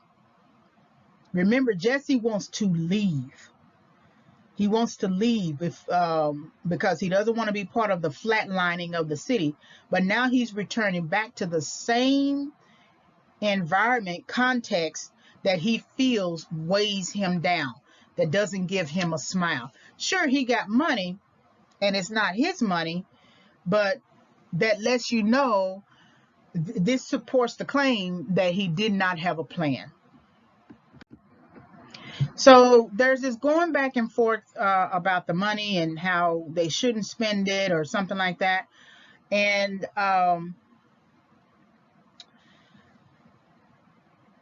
but Sammy, who is holding the money right here, is already rich. And he's going to say later, I'm rich, we're rich, right? But he's already rich. The person who needs the money more is Jesse.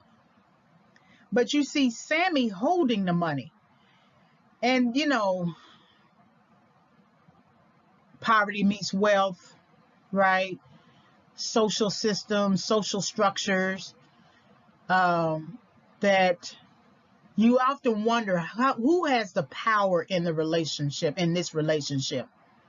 Is it Sammy who has the power, or is it Jesse? I think Jesse thinks he has a false power. I think he thinks he has power, but I think it's a false power, because look who's holding the money. Jesse has always ridiculed Sammy because of him being rich, right? Already, his parents are rich, but Jesse doesn't pick up money. He doesn't hold the money. You see Sammy holding the money. And then you also see Sammy saying, let's enjoy this. Now remember, this is money that they haven't worked for. They haven't been working for money the whole time of the film, but they definitely haven't worked for this. They found something and they want to enjoy it as if they were enjoying the labor, the fruit of their labor. But they haven't actually worked for something like this, but they want to enjoy it. So Brian is now trying to call Jimmy. Jimmy is not answering the phone, which pushes Brian into more of a pressing frenzy, trying to get Jimmy to come back. Now you look at this scene, this frame here, and you look at the house. We've seen in the film, you see the front of the house, but this calling of Jimmy on the phone is at the back of the house. And it's nice, pristine. You got a nice pool here. You got landscape. You got a nice big balcony. Looks like some sort of gazebo or something. Patio furniture, whatever you got. It takes time to put all of this together for your life. It's not just you being in a nice neighborhood, upscale, elite, or something like that. But no matter where you live, how you dress the place, how you furnish the place, how you take care of the place, that takes time. That takes over time. But one decision can burn it all down. Brian might as well have burnt his house down. In the same way he burnt that car, he might as well have burnt his house down with that one decision to go into a drug deal. Because even if he wasn't sure enough about the gambling, the turning the 500 into 5,000, he knew beyond a shadow of a doubt that he was getting into a drug deal of 100,000 to 300,000, right? And that decision, right? That really, the decision to go into that bar wasn't a good one, right? The first time, but that decision to engage Jimmy and give in to the whims and hastiness of Jimmy, who didn't even have any money and probably don't even own the bar, take out a match and light that match, pour gasoline on the house and light that match, and he has basically burned down his house, Brian. So there's that phone activity again, trying to still get at Jimmy. He can't get him on the phone. So now he's going to push him or press him to now go and look for Jimmy. So shifting the narrative, we have two kids who are shopping with money that they did not earn. And I'm not quite sure you can say they stole the money. They stole the car. Now, if you're not telling anybody about the money that you found in the car, that could still be perceived as stealing. But I feel like they stole the car, not necessarily the money. The money came with the car or something like that. Regardless, it's all wrong. And they're holding up the money, like they're stars. They're taking pictures. They're commenting on the phone that it's a better picture with that phone. They're holding up cash, and they haven't worked a day in their life in order for them to enjoy it. And I think to myself, how are you going to explain that to your parents, that you have all these things, right? They can't lie and say they have jobs, but So Brian has now come to the bar. And I think it's interesting, the positioning of where Jimmy is standing. He's standing in front of a sign that says staff only. And I don't think that's a mistake. I think that's purposeful in the director's point of view, that Jimmy really has been staff the whole time, that he doesn't really own the bar. They have all these conversations outside of an office. And any establishment, especially when you own it, you want to put forth this ego, like you are the big boss around here, and you will wear suits. You will carry yourself in such a way that this is yours. And so you will walk your friends. You will do whatever you have to do to show them what you got. So let me show you your office. There's another thing that you don't see in the movie with Jimmy. He's not really engaging any of the staff, the strippers, right? The people who are doing the little dances. I thought that was interesting, because usually you get to see the person's character and how they are engaging the people around them. And the only character that we see in him is being behind the bar, pouring drinks for Brian, coming up with these little schemes, and that's all we basically see. And we don't see him operating in his environment. This is supposed to be his environment. He's supposed to be a taskmaster. He's supposed to yell at somebody. He's supposed to say all types of things. We don't see the business aspect of it. Now, that could be, the creative license of the director, that Jimmy is not that important of a character. But I think if you're going to if you're going to have a character, say he's the boss, or he owns, I'm sorry, he owns the establishment, then he should operate like he owns it. Being just behind the bar doesn't mean anything. Anybody can do that. But standing in front of staff only and no one beyond this point, basically, just suggests to me that Jimmy really didn't own the bar. He doesn't own the bar. So there's this engagement between the two. Jimmy is not taking it as seriously about losing the money, and really no fault of his own in terms of he didn't jack his own car. But I think his major fault as a character is leaving that money in the car unattended, you know. And I'm shocked that he didn't park his car around at the back of the building. If it's such a beautiful car and it's so fancy or whatever, why is it parked in front of the bar?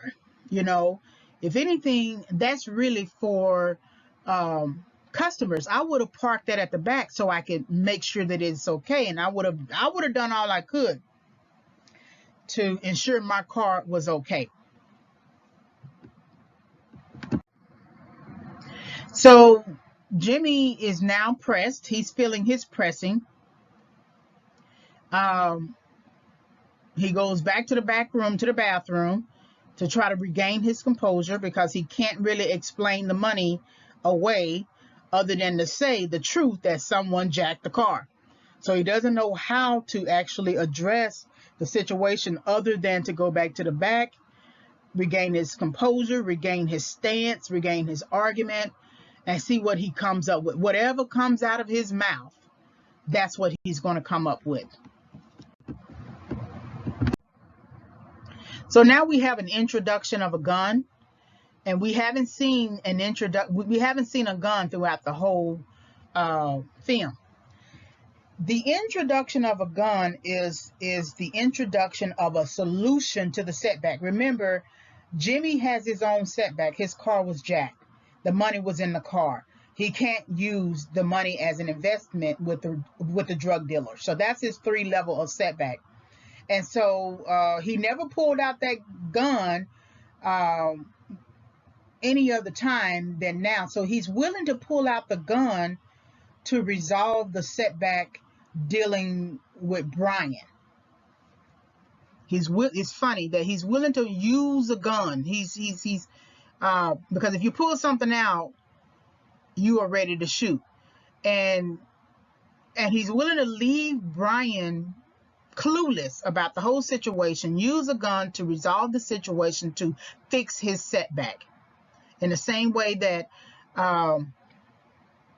it's not the same, but Sammy wanted to fix his setback. So it's interesting how you see the characters now getting into moments where they are pressed in their character development and they're now wanting to fix their setback. But sometimes you can go too long to the point that you may not be able to fix the setback. So we see Jimmy with a suitcase. And remember when I said that I felt like Jimmy, that the relationship that you see with Jimmy and Brian reminds me of Sammy and Jesse in a way. Remember, it's Jesse who has a bag and wants to leave. So now you see Jimmy with the bag and wants to leave, right? That when they are pressed in their situation, when they feel like they are stuck and can't get out, they pack a bag and they leave. Well, Brian felt the same way when he was in his young adult years and he ran away. And so it's funny that all these people they're all coming together, and they're all sort of characters that run when things get tough. Coming to the bar is really running. Because he says that in the film he's not really a drinker, but he ends up drinking, right? He doesn't have enough money, but he ends up bringing the $100,000 anyway.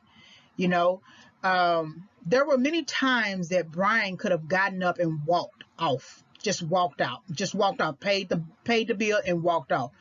And so he stayed in some ways out of curiosity. He was interested in staying in his own setback out of pure curiosity. And that's why people end up getting too far deep into the thing that they have chosen, and it being too hard for them to get out. So here's the confrontation, and you see Jimmy's hands sort of go to a defensive mode when it comes to Brian. Brian hasn't really been as overt in his personality. He's been basically kind of laid back, needing to be steered a little bit. See, that's what happens when you run away before your time. He didn't have the sustained parental direction. But then you see Jimmy, who was willing to stay with his mom, but she's not giving him parental direction either. So he felt like he got to go. But you see this defensive mode that you need to, Jimmy is essentially saying, calm down. It's not that serious, but it's still Brian's $100,000. That's how you know Jimmy doesn't really care about the situation as much as it seemed like he should care, because it wasn't his $100,000. It was somebody else's investment. There's that introduction of the gun again. So he showed us the gun in the bathroom, but now he's trying to use the gun to continually set Brian back. There is setback as a noun, and then there's setback as a verb, right? As a phrasal verb. And so he went to the defensive position by having his hands up, and now he has transitioned to the gun. And so now this is how he wants to solve the problem. It's interesting, though, that he doesn't immediately shoot Brian. If he's this big time drug dealer type person who is just, bigger than life, why doesn't he shoot him? I understand for the film reasons that he's not going to shoot him, but why doesn't he shoot him? The drug dealer at the end of the movie, when everything comes to a head, he has no problem shooting Brian. He gives Brian and the two teams three choices, and we're going to get into it. And once one choice is made and the other choice is made, he shoots Brian. So Jimmy is a wannabe. Jimmy is really a wannabe character, drug dealer, who doesn't have the character either to be a drug dealer or to be a fake boss or to be a fake business owner. Jimmy is really one of those types of people that snake their way into your life because they're really looking for something else. And they see you as the person that they can mark and get it from. Jimmy always planned to leave. That suitcase that we see him holding in the previous frames, that's not something that suddenly comes to mind as a result of being pressed because he lost the money. That is something that I believe he had planned. When Brian looks at the suitcase and looks at the fact that he has tickets, that's something that's already been planned. Jimmy is just basically a con artist. That bar that he says he owns, it probably belongs to somebody else, like a family member, and he was just tending the bar, and the family member is out of town or something like that. And so using the gun is a solution to resolve and fix the setback that Jimmy still caused. So now we have Brian addressing Jimmy. He's surprised by the gun, of course, and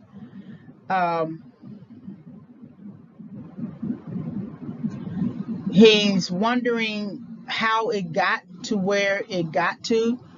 But one of the questions that I told you about earlier that he poses is, how do you give $100,000 to people you don't know? And something in Brian should have pulled him in that understanding of himself, because usually when you're saying things about somebody, it's really projection, and that you're really saying it about yourself. How can you give $100,000 to people you do not know? And remember, as much as Jimmy is a wannabe drug dealer, He's still a member of a larger system for which Brian has no clue. Brian only knows the system of work. Jimmy does not work. And so he does not know that system. Jimmy is a con, and he only knows the conning system. And so Brian mixing in with the con system is a major problem, because he's navigating blind or blindly. He's navigating with some kind of false confidence that it doesn't matter whether I move from this system to the next, I can navigate it. But that's not true. You could say the same if we look at a parallel between with from this particular scene, or these attitudes expressed within the scene, to just industry. You move from one industry to the next. Well, you need industry specific knowledge, especially if you want to go up the corporate ladder. You don't assume that just because you did what you did over here in this area, this industry, that you can translate it also in the next. There are skills that you can bring to either area. There are transferable skills, right? You need to know how to write anyway, write reports, things like that, research, etc. But there's industry specific knowledge and skill sets that you have to have before you get into this new area. And this gun that you see that is pointing towards, that Jimmy is pointing towards Brian, is one part of a larger system that Brian is later going to realize was the wrong thing to engage, because it is this part right here doesn't kill him right now, but it is a warning of when he will die in the end. And this is where he's saying, where he's asking that question: how do you give $100,000 to people you don't know? And he's seething. It's something that is coming out of Brian that is forcing us to really pay attention to his face, his teeth, his nose, his eyes. We couldn't see that throughout the whole, majority of the film. Very emotionless, like the child that he was at the back of the car, and didn't really show much emotion. But now that the fact that he's about to lose everything, that $100,000, and likely his family, is his personality is coming out, his character. And you have to wonder, is this his real character? I mean, he asked a great question: how do you give $100,000 to people you don't know? But he didn't have enough wherewithal to ask that question before he gave it. So he's a hasty person. He makes hasty decisions. He doesn't think things through. He thinks after the fact. He thinks everything would just work out. He trusts too much. To give Jimmy $100,000 and not know Jimmy, let alone who Jimmy represents and who Jimmy is a part of, is hasty. It's just hasty. It's just good old-fashioned hastiness. And so, is this his real character? Because remember, he ran away when he was a child.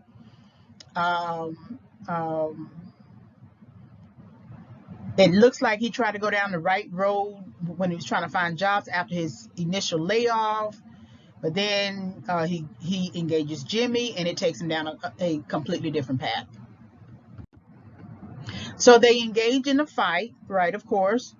And Jimmy is going to die. And it's not that Brian kills him, it's that the fight takes them both to the ground, and Jimmy hits his head. And Jimmy is Brian is the one who still initiates the fight. So if we were in criminal court or something, Brian would be accused of starting the fight. He starts the fight by trying to take the gun. Now that's an interesting thing, that Jimmy is trying to use the gun to solve his setback. Brian is basically saying that the gun is not going to solve the setback. I'm going to fight you. And I think that the fight is actually going to solve the setback. I'm serious about this thing. I'm so serious, I don't need a gun to shoot you or kill you. I can just fight you myself. So they get into a tussle. They fall backwards. Jimmy hits his head. He's bleeding from his head, and he dies. And so we see this image of Jimmy dead with the gun in front of him, with blood coming out of his head, fully dressed, right? And this is a very interesting image. But the most important part of this image is that there is nothing in Brian that has sympathy for this dead man other than to cover up the situation. So now Brian is going to get into a cover-up.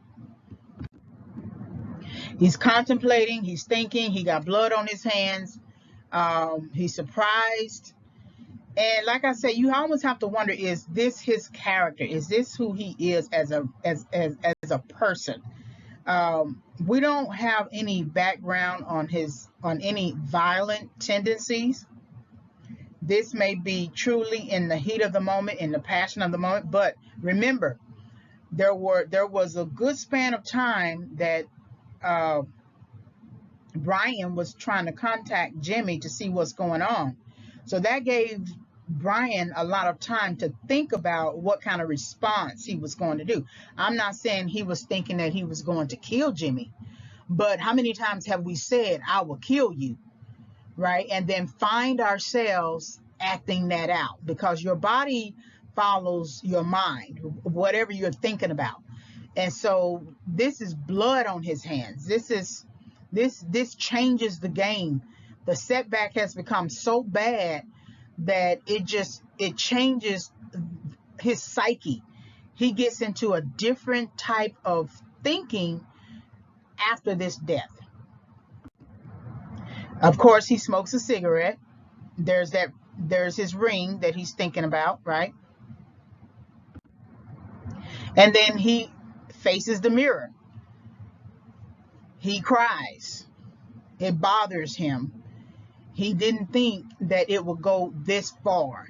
Surely two grown men can have a conversation about what went wrong with the deal. This is a clear frame concerning his realization. The cry is that fearful, I don't want to be caught cry. The second cry I feel is the one, how am I going to work this? I can't just leave out of here. How am I going to fix this? So the way he fixes it is to lock the doors, begin the process of addressing the setback. So Jimmy's death has become the next setback for him that he's going to have to overcome. And the only way that he feels like he can overcome this immediate setback is to clean up. So we have the cleaning materials, the gloves, the brush, the bleach, and all these other colorful materials that he's going to have to use to clean up. And so he gets on his knees to clean up this setback. And he really doesn't have any other choice but to clean it. He can't really leave. There's fingerprints everywhere. Of course, he's still a bar customer. He can make the point that he can easily make the point that he found Jimmy that way, but there's nobody else in the bar. So then how would he sort of explain that? But he's cleaning up his setback. Then he discovers the drugs. And I've never quite understood why Jimmy had the drugs with him. I understand Jimmy wanting to use other people's money to fund his investment. That's business today, and rich people usually do that anyway. But I never understood why he had the drugs. So now to solve the other part of the setback, since he is already dead, we have Brian now carrying his setback. And that's very interesting that Brian is carrying it. This is the person who got him into the drug situation. This is the person who lost the money. This is the person who was about to skip out on him. And this is the person who challenged him with a gun. And This is the person that he also ended up killing by accident. And so now he is bearing the load of the setback. And what that basically means is he's bearing the load of the decision making that led up to him now carrying Jimmy out. Now think about this picture, sort of like it's either in contrast to or in comparison to the two teenagers set against that sort of field that we saw, all weeds and dilapidated housing. It's just all the chaos, and we kind of see this at the back of this visual. Trash bags, I think those are crates, some kind of little wicker shelf or something like that. It's just all chaos. Nothing is put together, nothing is dressed. Like I said somewhere in the beginning, that whatever house you buy, you want to make sure that you set it up, you furnish it, you dress it, it's organized, things like that. There's no organization here, right? It's all just a mess. But do think about this. This is Brian carrying his setback, and it is a accumulation of decisions that led up to him now carrying his setback. So he's putting him in the car. He's putting his setback in the car, in the trunk of the car. Then he is approached by a homeless man. And the homeless man, he's begging him for money. And he could be a foreshadowing of Brian becoming homeless as a result of losing a house. So in terms of narrative structure, this may distract us, because we could all think to ourselves, we could all become that one person, right, who is homeless. So this could be to distract us. He's not necessarily a true witness, because he doesn't really care about the fact that he just put Jimmy in the car. He may not have seen it, but he wants something from Brian that Brian can give, which is money. And Brian basically gives him the money and tells him to get out of here. But I think about his presence in the film and what it means and how many different angles. And, he is a reflection of perpetual setback if he doesn't make a change in his life, this homeless person. That means that if we don't make changes in our life, we would be a perpetual, we would live in perpetual setback. There's nothing in this man that says, I need to get back on my feet and work. In the same way that you see the mother. The mother is really homeless. Jesse's mother. Yes, she's living in a place, but she has no job, and the son is the one who goes out and gets money by stealing. But she may be emotionally, psychologically homeless if her son is providing the finances, right? But if she doesn't have a job, eventually she's going to become homeless. So if you look at this homeless man and you place him on a stick as a way to visualize what could be, what is and what could be, and look at him as a sign of what your future could be if you don't work through your setback. And I say, to overcome setback, you need to go through correction. So that means there's something in your understanding that you missed and that you need to be corrected for. And so this image is, I wish I could stay on this for longer, but this image is everything. This image of the homeless man is everything, because many of the characters here are sort of just on the brink of homelessness, or homeless, or struggling emotionally, or whatever. Because you can be emotionally homeless, you can be psychologically homeless, you can be financially homeless. So I want to go on ahead and keep going, but this image here is something that gives us pause. So Brian is in the car, he's crying. Remember, Justin Donnelly, the director, always does these types of camera shots, but he's looking at his ring. So that means he took off his ring I guess in the idea that he would have to give up his wife because he doesn't have the money, and if he doesn't have the money, he can't take care of his wife, and if his wife feels like he can't take care of her, she's going to leave. And so then this image is also everything. So I wonder then if his mother left his father after the bankruptcy court, or who left who. Either way, you cry over issues that are next to you emotionally, that you are used to, that you are triggered some kind of way. You don't just cry just to cry. If he felt that the situation could be resolved, he wouldn't be sitting in a car crying. So somewhere he feels like the issue can't be resolved, so instead of his wife leaving him, he'll just go on ahead and leave her by taking off the ring. But this is where he's in a car, he's thinking, looking at the ring, contemplating it. What will be the next strategy? He doesn't have the money, right? He's in another car. He doesn't have the same car he had before. It's Jimmy's car, and we don't know if Jimmy even, bought that car, right? It's Jimmy, I think it's a rental or something like that. So here's that sort of angle again. Here's a light coming in. He's feeling in darkness with eyes closed, and then there's a police officer with a flashlight, and you can look at the light coming in. Usually when you see light coming in, light represents instruction. Light represents instruction, right?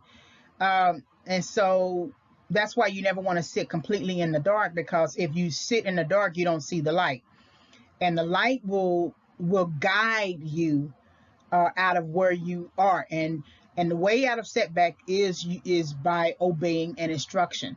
And I always say that in all of my audios on this idea of overcoming setback, that the way out of setback is by you obeying instructions. So if you think about the platoon leader who commands his platoon forward march, right? If they don't forward march, if the platoon does not forward march, then they don't advance. They don't move forward.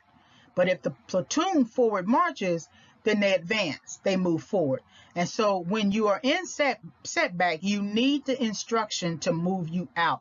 You have missed an opportunity. You have received punishment. The pain is an instruction, and then you keep going after that. But you cannot operate without instruction to move forward. That overcoming setback requires correction, but the way out of setback is by obeying an instruction. And correction correction is a form of instruction. So the light coming in is light coming into the situation. No, Brian is not going to confess that he just killed somebody. No, he's not going to confess that he gave his money to a drug dealer and he was engaging in drug dealing, No, he's not going to confess anything, but there's light in the situation that we could call attention to that is very important for us to understand. So the cop and Brian had their own interaction. He told Brian to get out of the car, and they looked at the back of the car, and the cop was just noting issues with rental agencies selling bad cars and things like that. And he was basically encouraging Brian to not let the rental agency take advantage of him. Brian says, okay, I'll be sure not to do that. And then now he is sitting in his car, smoking a cigarette.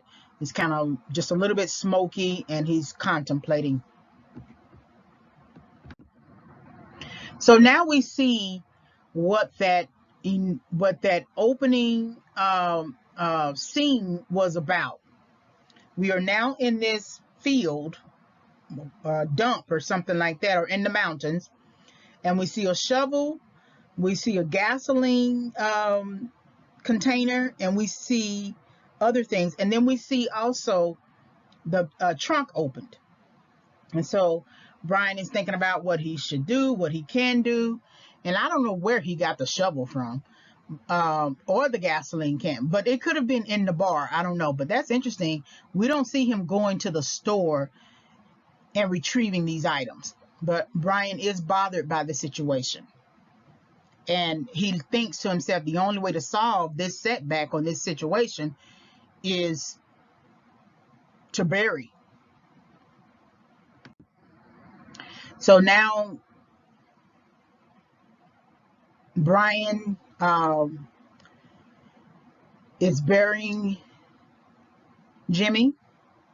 So he's putting the dirt on him. So remember, this is the same man that we saw at the beginning in his element, feeling powerful as a director of sales, to now he's in a different element with different consequences, and he is now responsible for a murder.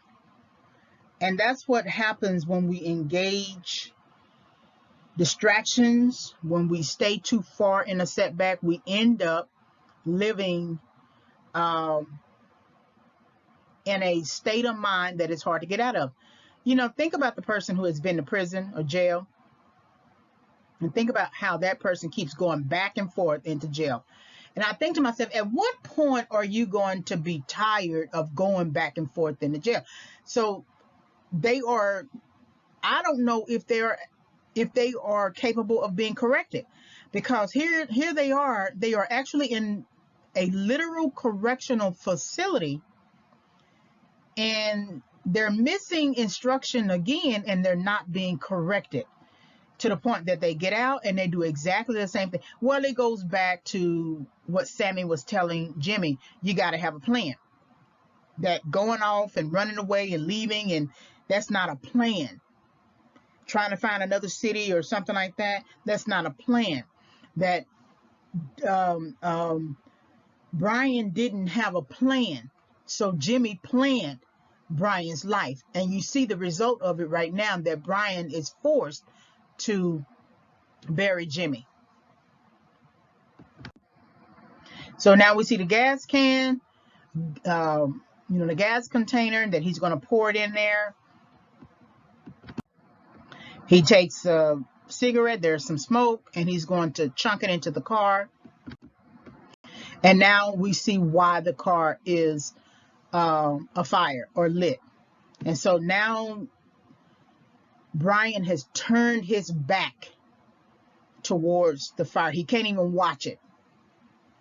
The interesting thing here is that the little fires, there are little fires along the way. There's a smoking, and then there's a smoking in the car. And then somehow these little fires have now led up to this big fire here. And that there's really no point of return. Even though he has set the car afire, there's no point of return here. And I'm not quite sure you can resolve this issue, right? It is here where he gets a call from his wife. So he's on the phone. He's always on that phone. He's on the phone. And he gets the call from his wife asking about how everything's going, while he has just buried Jimmy and set the car afire. And there's nothing in him that suggests that this was wrong to do, right? Or he's not bothered by it. So he has returned to his sort of state of mind that's basically dull, not sharp anymore, right? He's returned to that young boy in the car who has a blank face, right? And so he's basically talking to his wife out of some robotic way of engagement. There's not a lot of emotions. There's not a lot of, thinking about it. It's just him talking to his wife. I wonder, when I look at Brian in this visual, I wonder just how much he is thinking, just how much his character has changed, just how much um, the life he has built is about to go up in flames. And um, it's such a sad thing when we often make decisions out of haste, especially when we are persuaded by this ideal that this decision is the decision that we need to make. But there's always an alternative. And the alternative, before we get into trouble, is essentially to walk away. That if we can perceive the situation as it really is and see it for what it really is, I don't think we would engage as much. But we stay too long because we are curious. As I noted in previous audios, we're curious about it. And that's what sort of pulls us in and keeps us in. When you think about Brian baited himself as well. He baited himself into this belief that he can, whatever comes his way, he can handle it. Despite the situation coming from a different context, it doesn't matter. He's going to take all of his knowledge and skills and apply it to this to any context, and I know it's going to work. So, when you think about Brian, you almost have to wonder why he got fired, because he really didn't display much negotiation skills. And Brian sort of reminds you of that person who accumulates and accumulates and accumulates, but never really self-reflect. If you're thinking about his sales job, right, as a director of sales, Brian just may be a good salesperson. He just may be a good person who is an account manager, but he may not have had any sort of conflicts when it came to negotiation, that he may not be a good negotiator, because he shouldn't be in this situation now. If he negotiated well with Jimmy and really stood his ground when he said, I don't have it to do, I don't have it to give, I don't have the money, and just stood his ground and supported his own argument, he wouldn't be in this situation. So he lacked the negotiation skills to keep him out of this situation. When you think about Sammy and Jesse, it's Jesse who is always sort of scolding and mocking Sammy. And so he is the better negotiator in their friendship, because he's the one who convinced Sammy that jacking cards is good, even though Sammy is the one who said jacking cards is wrong. It's at the end that Sammy agrees with Jesse, because of the threat of Jesse leaving, that he says, okay, jacking is good, you're going to need a car, right? And Jesse says, I want to leave clean, but then he ends up giving in. So this thing about setback really requires that you negotiate your distractions, that you negotiate conflicts and problems and face them head on, because if you don't, it's down the road. It's always down the road.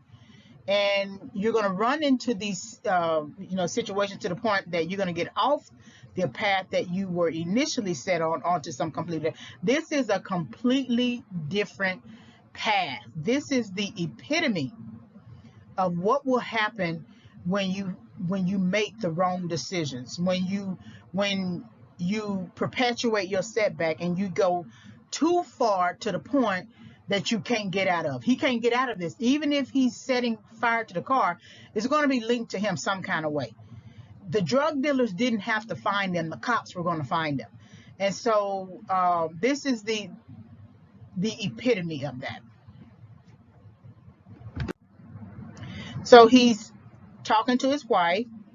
The child is laying in the bed, and the wife has She she's just oblivious. She wouldn't think that there was a problem anyway. And remember, all this time, um, Brian never told his wife that he lost his job. And that was the way out of temptation into all this stuff that he's doing. That had he told his wife, like I said earlier, had he told his wife that he lost his job, drove home, drove into the driveway, got out of the car, opened the door, brought his box and briefcase, and the box could serve as a visual aid, and told her, they might have had a fight, they might have had struggles, things like that, but he wouldn't be standing in front of a car that he just set afire, and he wouldn't be standing after killing somebody and burying them. So it's interesting that in your setback, you don't always know, you don't always tell people what's going on. This is a person that he's married to, that he sleeps with in a bed, that he has sex with, but he can't tell her that he lost his job. So I can't blame the woman, because this is something that he decided to do. But it is interesting to think about that he can't tell his wife that he lost the job. Irrespective of all the flashbacks he has back to his childhood, that's still something to note, that if you're going through a setback, not everybody gonna always understand, but you should still be able to tell the person that you are sleeping with that you lost your job. So that's something I want you to think about too. So we're back to this narrative with the twins, with the teens, and so they're just giving money like there's no tomorrow, which is going to be true for one of them, and as if they earned it and it's okay to give. They're being sort of it's interesting. They're kind of being a little bit of a philanthropist, right? Remember the $25,000 that the wife is so concerned about with the Cancer Society, and Brian is so preoccupied about that $25,000, and we have lost that. He is no longer preoccupied about that anymore. But they're kind of being the same way. They're kind of maintaining appearances, just like Brian was maintaining appearances.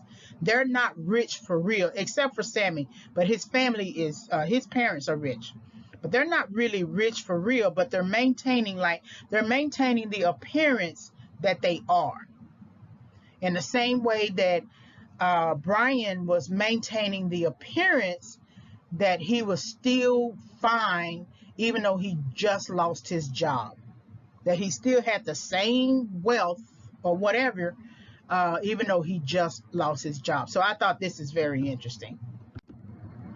Then they get into the limo that they have purchased, and I wonder how they did that with their young age, but they have purchased a limo. And then you see Sammy, who is already rich, saying, "We're rich." And they're yelling, and they're laughing and everything, and it's not even their true money. So we see now Brian sneaking into a car lot or something. I forget what it's called. He found the car, and he's trying to see if that money is in the car. Of course, it's not going to be. And then there's a phone call, and Jesse answers the phone, which reveals to Brian who they are. And this is the picture. This is Brian saying, "I will find you." So Brian knows now who were the instigators of the botched drug deal, the setback. That on their end, they created a setback for which Brian now has to try to recover. So they show up at Brian's door, right, at a meeting. You see Brian now holding a gun in the back. If you see behind his back in the jeans. I didn't catch it before, but I catch it now. He has put back on his ring, so he still has his ring on. And the two young men are just kind of scared. No, the color scheme is kind of weird here. They're all in gray and black. I don't know what to make of that. That just could be a man thing, with the exception of jeans. So I don't know. So Brian opens the suitcase, the briefcase, which remember is a work case, and there's only it's not the same $100,000. They have spent so much money of it. And so, if I'm not mistaken, there's only $45,000 left, or it's either 55 or 45,000. So he tells the men what happened. He asks the young men what happened to the money, and they're quiet. And Jesse is, kind of defiant. Jesse reminds you of somebody you would see in one of those little Broadway shows, where he's I forget the name of the Broadway show, where he's fighting with other people his age. I can't think of it right now, but he's asking them what happened to it, and they refuse, basically to tell him, and then he keeps pulling that out of them. So now we see Brian using the gun. Now he took it out of his pocket and laid it on the briefcase, but that's for intimidation, right? When Jimmy pulled out a gun while he was in the bathroom, it was like maybe triggering for him, I don't know. But then when he came out and he pulled a gun out on Brian, it was to keep him back, to set him back. Here, this is a little bit of an intimidation. It's sort of like a man thing as well. And he's showing them, Brian is not going to kill them. No way he's going to kill them, but it's to show him that he means business or something like that. So there's a little bit of a ominous music that sort of comes along these three cars. These three cars actually are the drug dealers. And so they have located Brian and where he lives. And again, we see this shot of them, how important they are, so coordinated. Remember, this is the system. This is the system that Brian doesn't know anything about, that they have been tracking. We will discover at the end.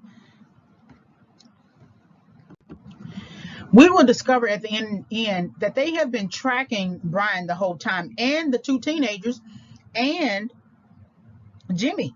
So they have really known about the whole thing. After the botched drug deal, they have known about all of the different events the whole time.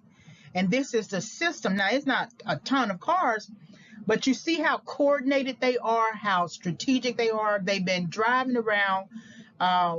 When we get to the drug dealer, the head drug dealer, he basically tells us that he's been made a fool of, and that these two teens have been riding around with my money, and so that it's been clear the whole time.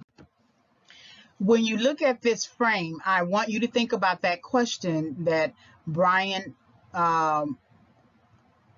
proposed or offered to Jimmy in the bar. How could you give $100,000 to people you don't know? And Brian does not know these people. And that's what happens when we make decisions from a place of setback. We make them not knowing how the decision is going to sort of process out. That's why we need time for reflection.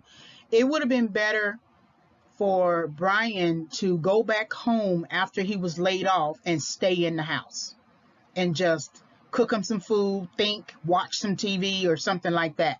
It would have been better for him to do that than to go to that bar and run into the wrong door. And Jimmy was a door. And this is what his door led to everything that you're going to see. So Brian is requiring Sammy to go and sell the car and go get the receipts and return everything. And they're not quite sure that they can, but they have to do something. Otherwise, they fear for their lives. So we're in the kids' room, which is the most ironic. Look at the chain on Jesse's leg. So he's chained up in a kid's room, right? There's a big bear over there in the corner and a big giraffe and the whole sort of kids vibe, right? It's a kid's room. And Brian is still on the phone, he lives on that phone, and then he's holding a gun. But there's a lot to unpack here. And it's so rich with interpretation that it's kind of overwhelming, right? So we have this kid tied up, right? Who felt tied up in his real life. So he's tied up in this sort of kind of fake life in a sense, because he's not, Brian is not going to kill him in the end. We know he's not going to kill him in the end. He doesn't have the character to kill him in the end, right? He has the character to hold a gun, which is kind of discovery for him, but not necessarily the character to kill him. But it's interesting that he would have the character to tie him up with a chain, tie up a kid with a chain. So you have to wonder then, if that was his go-to, to tie up a kid with a chain, what did he feel like in his own childhood? Because we do what we know. We do what we are used to. We do what we are accustomed to. We do what we have seen. And so is this something that he has seen? Is there any indication in his childhood that we have seen this? If you're going through financial bankruptcy, you are automatically tied up. You're tied up in the courts because there's a court record. Then you are tied up, financially. It's hard for you to move, right? You can't so easily go get a new apartment or a new house or whatever, because you have to resolve that financial bankruptcy. And again, clearing a bankruptcy can take about 10 years. You can feel tied up in your chosen career or your given economic status. Once you get to a certain status, that's a high economic status, high upper class or something like that, you have to maintain that. You have to do all that you can to maintain it. Who wants to lose a house like that? Who wants to lose the opportunity to live in a certain neighborhood? Who wants to lose the status of giving $25,000 to the Cancer Society, right? That's a big status, that you could pay $25,000 to the Cancer Society, right? Or any other type of society. Who wants to lose that? So you can feel chained in your own economic status. You can feel chained in your career, that he was the director of sales. We don't know how long he was the director of sales. But he may not have necessarily been happy in a job, because if you are a salesperson, you are a salesperson honestly anywhere. I'm not saying you could always there are transferable skills, but each industry is different. How you sell a product in one industry may be different from how you sell a product in another industry, right? But if you are a salesperson, you are doing the selling. You are always the person who is selling something. And when you look at the interaction and engagement with Jimmy and Brian, you don't see Brian selling Jimmy. You see Jimmy selling Brian, and that's why you see Brian in the current situation that he's in. So there's a lot that's going on here. Brian is on the phone. He has resorted to this sort of hostage situation to get back the money that the kids stole and spent. And the interesting thing, had he come and walked in the house and walked in the child's bedroom, it might be a different thing, right? But then you think about Jesse and how he initially just wanted to leave. He wanted to leave the city clean, but then he allowed Sammy to persuade him to jack another car. And remember, Jesse is the one who thinks he has the power in the relationship he has with Sammy, but Sammy proved to be the one who actually has the power, because at the end of the movie, it isn't Sammy who is killed. I'm not gonna let in on everything, but it isn't Sammy who is killed, right? Sammy is not only the one who gets him into this mess, but ends up walking away without dying. And this is Sammy in the car. Remember, Justin Donnelly likes to do these camera angles of the person in the car. And so we have him kind of distressed, and he's pressed in a way too, because now he got to find a way to sell all this stuff and return all this stuff to get whatever money he can to give to Brian. So I like this camera angle of Jesse in contemplation, thinking about why he knew he shouldn't have done this thing or whatever, and that he says, I'm always getting myself into these things. So that means if he's always getting himself into these things, there has not been any reflection period. Sometimes you may need time away from your friends. Sometimes being with your friends, coming from his background, being with Sammy as with friendship really helped him. It gave him some kind of release from his current troubles, especially with his relationship with his mother. But sometimes if someone is a true friend to you, then that person wouldn't encourage you to engage in criminal activity. So in other words, Jesse wasn't a real friend to Sammy, because it was Jesse who always jacked cars and got Sammy involved. But Sammy wasn't also a true friend to Jesse, because he got him into something that is going to cost him his life. And so he's sitting there thinking in quiet contemplation, I always get myself into these things, right? So they're discussing, Brian had initially brought him a water bottle, and I guess he's drinking a beer or root beer or something like that. He's still holding that gun. So now he has become attached to that gun. Never had a gun before. Gun pulled on him by Jimmy, but now he has become attached to it. So the gun is becoming a tool that he can use to solve his setback, to solve any problems that come his way. Instead of solving a problem by trying to get work or something like that, he's solving his problem by using a gun. So in this conversation, they're talking about what Jesse has been doing. Did he do high school graduation or something like that? And Jesse is saying he didn't, or by implication, and that he just wants to leave or something. And then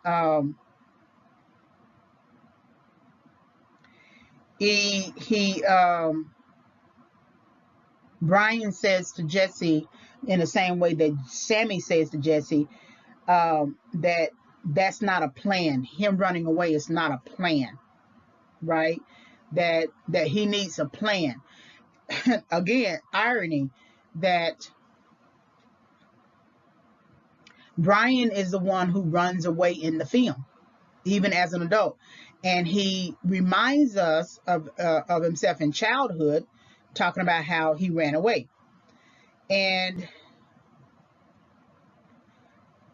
what he learns, what he's thinking about, or what he puts forth as an argument to Jesse here in this conversation, is that life is about being happy, doing what's right. This is his learning. Life is about being happy, doing what's right. And you often wish people would come to that understanding much earlier, so they don't have to engage in criminal activity or any other type of decision making. But life is about being happy, doing what's right. And so he learns what he learns. Maybe he's corrected it in his understanding, and then recovered, restored, and he can advance, but he's learned it too late because now it's going to affect his uh, himself. It's going to affect him. He has now reached his mortality. So now we see the system.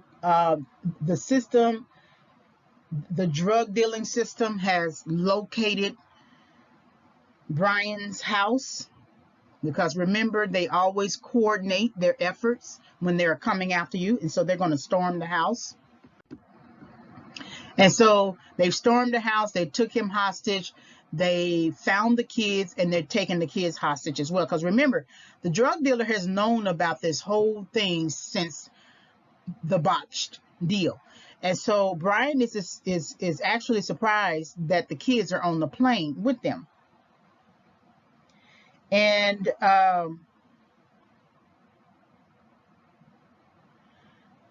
there is sort of a choice that he puts to them, the drug dealer that he puts to them, that they cannot ignore. And the choice is essentially three things. One of them is going to walk out. One of them is going to take the place of Jimmy as a drug dealer, drug runner or something like that. And the other one is going to basically die, right? So it is Sammy who can leave. Remember, it was Sammy who got them into the situation. Sammy, he can leave. Jesse will become the drug dealer, and Brian will die. The drug dealer is kind of paranoid. He's given him these three choices out of some paranoid ego that he feels like Brian made him look bad. But it really wasn't Brian who made it look bad. It was really Jimmy who made him look bad because he messed up. He left the money in the car and the kids jacked the car. But he has to keep up appearances. Remember, Brian has to keep up appearances. Jimmy has to keep up appearances. The kids have to keep up appearances, right? So Brian has to keep up appearances, pay the $25,000 donation. Jimmy has to keep up the appearance of being a true drug dealer type person and owning a bar. The kids keep up the appearances of spending money that they don't have, that they never earned, right? And so the drug dealer here in the plane, he has to keep up the appearances of being a forceful drug dealer who you don't mess with. So we see the drug dealer. He's engaging in conversation with Brian, and they are negotiating in a sense. But he's unyielding in his decision in that three-part decision. He's unyielding. It says a lot about the different character development. So, for instance, Sammy is the one, again, who starts out by saying this is wrong to do in terms of jacking cars. And then when there's a threat of his friend leaving, he says, let's jack a car, because he really wants his friend to stay.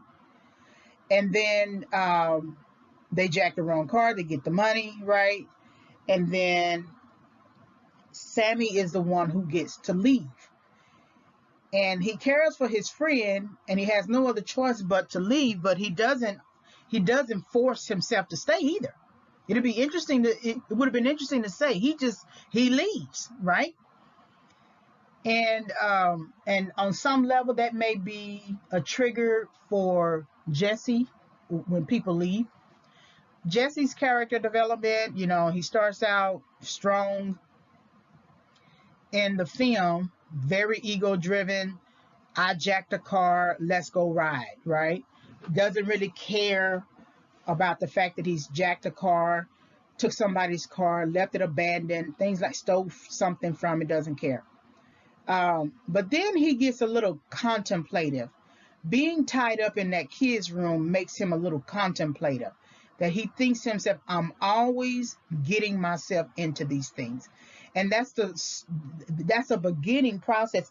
If we didn't have this drug dealing context right here where one of these people are going to die, that would be a good start to begin thinking about your setback, how you make decisions, how you need to make better decisions. I'm always getting myself into these things, right?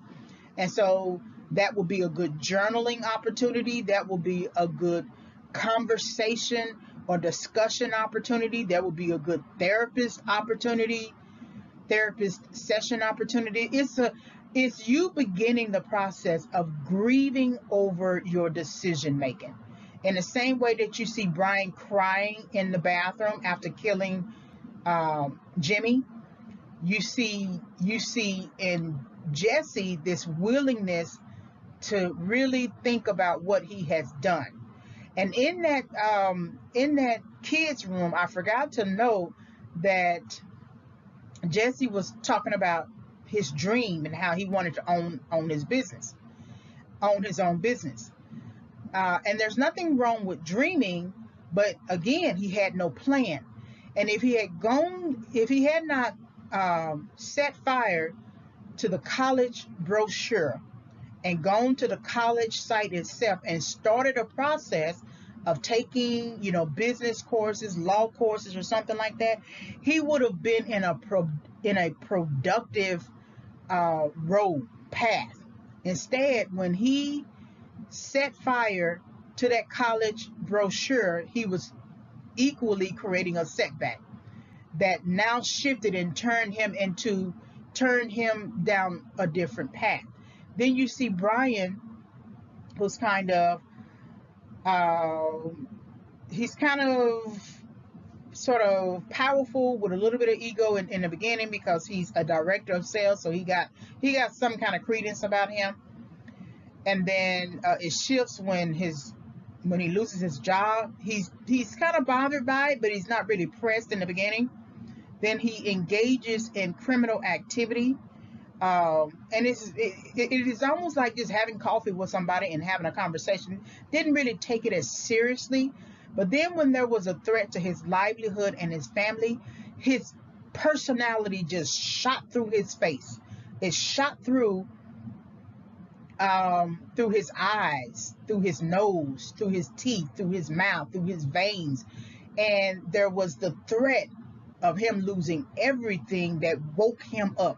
Because from the beginning to the end, up until that point, he was just kind of just mellow, just taking it as it is, letting Jimmy guide and direct and ship him around or whatever, and move him around. He gives money to people he don't know. He gives money to a person that he doesn't even have a working relationship with, not even a client or anything like that. And he stops looking for a job. And now he's going to feel the effects of his pressing. So the drug dealer, we don't know anything about other than what he tells us in terms of the fact that he's been watching the situation all this time. So, in some regards, he's been watching TV. He's been watching the boys spend all that, steal the car, steal the money, spend all the money. He's been watching Brian do what he's been doing all up until this point. He's been watching Jimmy. So he's been, pressing the remote in a sense and watching and telling them now what's been going on. So it's almost like a summary. Here it is. We're at the end of the film, and it almost works like a summary. Him summarizing what's been going on. So when he puts forth the three options, it is clear that Brian is fighting for Sammy, because he considers Sammy the weaker one, versus it's interesting that Brian fights for Sammy for Sammy than he does for Jesse to leave. He spent more time with Jesse, even if it was a short time. He spent more time with Jesse in the kids' room than he did with Sammy. But Brian interprets Sammy as the weaker one, and so he says, let him go. But you look at this also from an economic standpoint too. Brian is rich at this time. Even though he's about to die, he's rich. Or he has, some money, right? And Sammy comes from a rich background. And so when you look at it from a very selfish, ego-based standpoint, rich stay rich. Because Jesse is poor in this scenario. He's the poor one. So then it's obvious that we're going to send the poor one and make the poor one the drug runner, right? Because remember that Jesse is going to take the place of Jimmy, whom Brian killed. And Jimmy was a drug runner or drug dealer or whatever you want to say. But it's interesting that Brian would save Sammy, tell Sammy that he could leave. It's Brian who's making the decision. Brian is making a decision to save Sammy and not Jesse. And even though Brian had conversations and discussions and tried to protect him while he was in the house and while they were sitting in the kids' room. And, interesting too that Jesse sitting in the kids' room could easily be Brian's son later sitting in the kids' room, right? And it was, to me, it was like looking at his own son or the future of his own son. But the future of his own son really looks like Sammy. And it's interesting that he would save Sammy, whom he didn't have any conversation, long extended conversation, didn't try to save from the people who stormed the house, and had conversations with Jesse, try to save him in the house, things like that, that he wouldn't save him. And he has the decision, he has the power right now.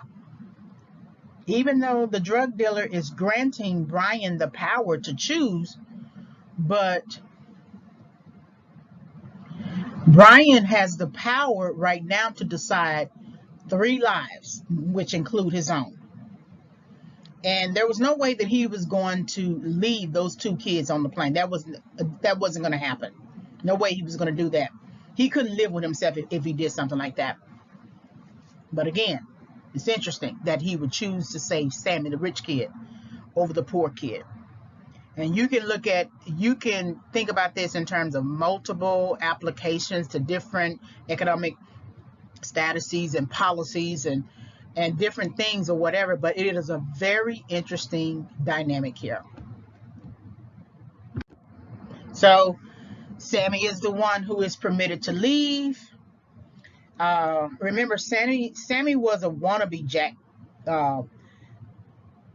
carjacker, in the same way that I feel that Jimmy was a wannabe drug dealer, right? And so they have that kind of instance together. But he's walking away, and all of the drug dealing guards, security, are watching him walk away.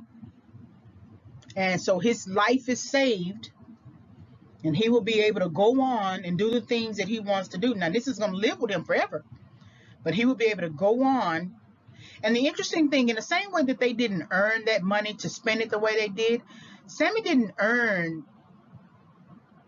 respect for his life, really, because Sammy was the one who initiated, even though it was Jesse who had been jacking cars and bringing Sammy along.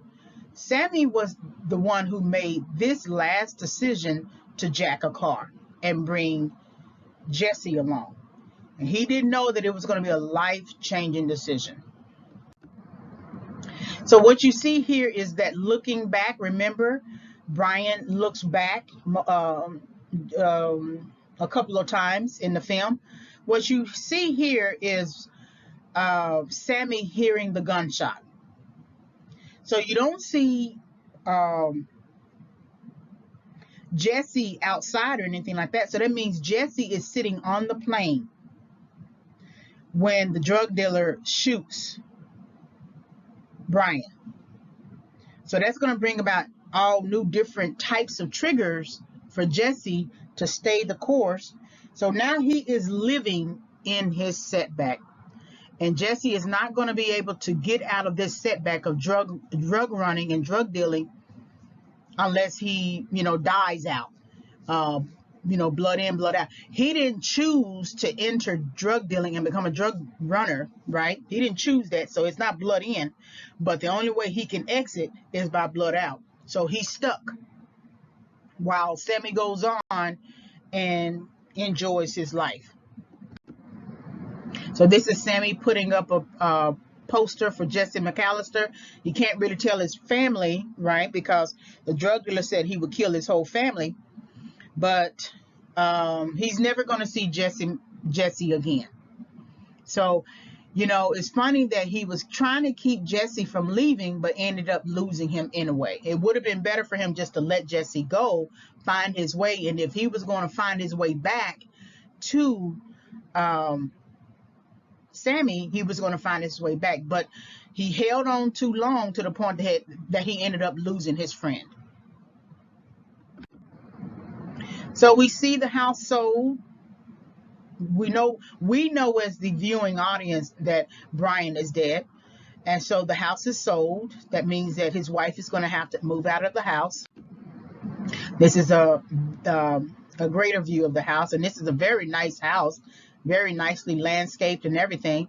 And you think to yourself, why would you want to do anything to keep you from staying in this house? Somewhere you must think you don't deserve it. Because if you think that you deserve a house like this, you wouldn't make the types of decisions that will cause you to lose the house. So now he has created a setback. Brian's decision has created a setback for his wife to the point that she's homeless now. So now we can go back to that visual of the homeless man asking Brian for money. And that we could say that's a foreshadowing of his wife becoming homeless and having to ask for money. If she's losing a house, she's homeless because she would likely have to move in with her parents. So she's homeless, right?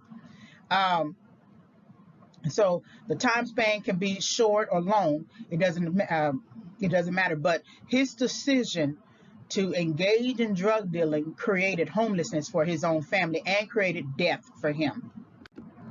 So this is his wife holding on, thinking about, remember that this is the same kitchen that Brian was in with the two young teens, or the two young adults, and they were discussing how they were going to get the money back and things like that. This is the same kitchen, right? And the wife had no idea.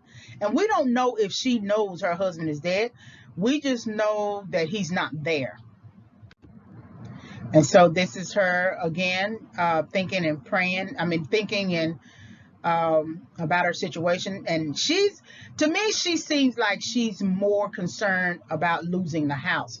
Because if she was so concerned about losing her husband, she would be holding up pictures of him. She would be when Brian left the kids' room to take a breather from talking to Jesse, he went into the foyer of the house and looked at pictures of him and his wife. He was sitting on the porch and laying on her chest or something like that. And then there were other pictures of him and the family, of them as a family. And he was crying. And then he came back to the room, and that's when they had another conversation about Jesse and a dream. And but I don't see. It's kind of, there are so many questions here. I don't see her crying over her husband. So I wonder if she knows he's dead or if he has left them, abandoned them. But even a woman who is mad at her husband for leaving, and he hasn't died or anything like that, just leaving, she would still pick up a picture and look at him. Even if she throws the picture across the room or something. We don't see any of that.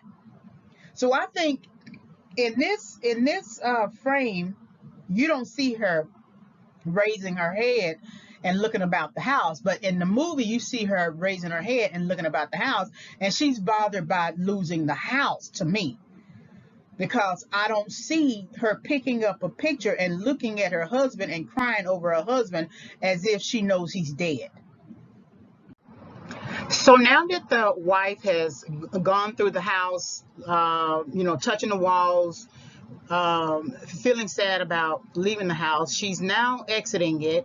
And just before she gets to this SUV here, and if you can remember, she was leaving with the child, with their child, Brian's son, in an SUV and going to some trip. So now she's having to leave this house for good. And just before she gets to the car, she does a couple of look backs, right? And remember, looking backward is something that you see the characters do throughout the film. So she finally gets into the car very slowly, and then she drives off. But what is most interesting about the last scene of the movie before the ending credits is that the big truck that was tracking Brian, Jimmy, Jesse, and Sammy is now tracking her. And so we see this frame now. And so she's in the car that's further ahead, but you see this black SUV tracking her. And so I don't know what that all means, but this is important too, because remember, Brian doesn't know that industry, doesn't know that hierarchy, doesn't know how things run. And so even if the drug dealer says, you better not tell anybody or I will kill your family, it doesn't mean that the drug dealer is going to leave those people alone.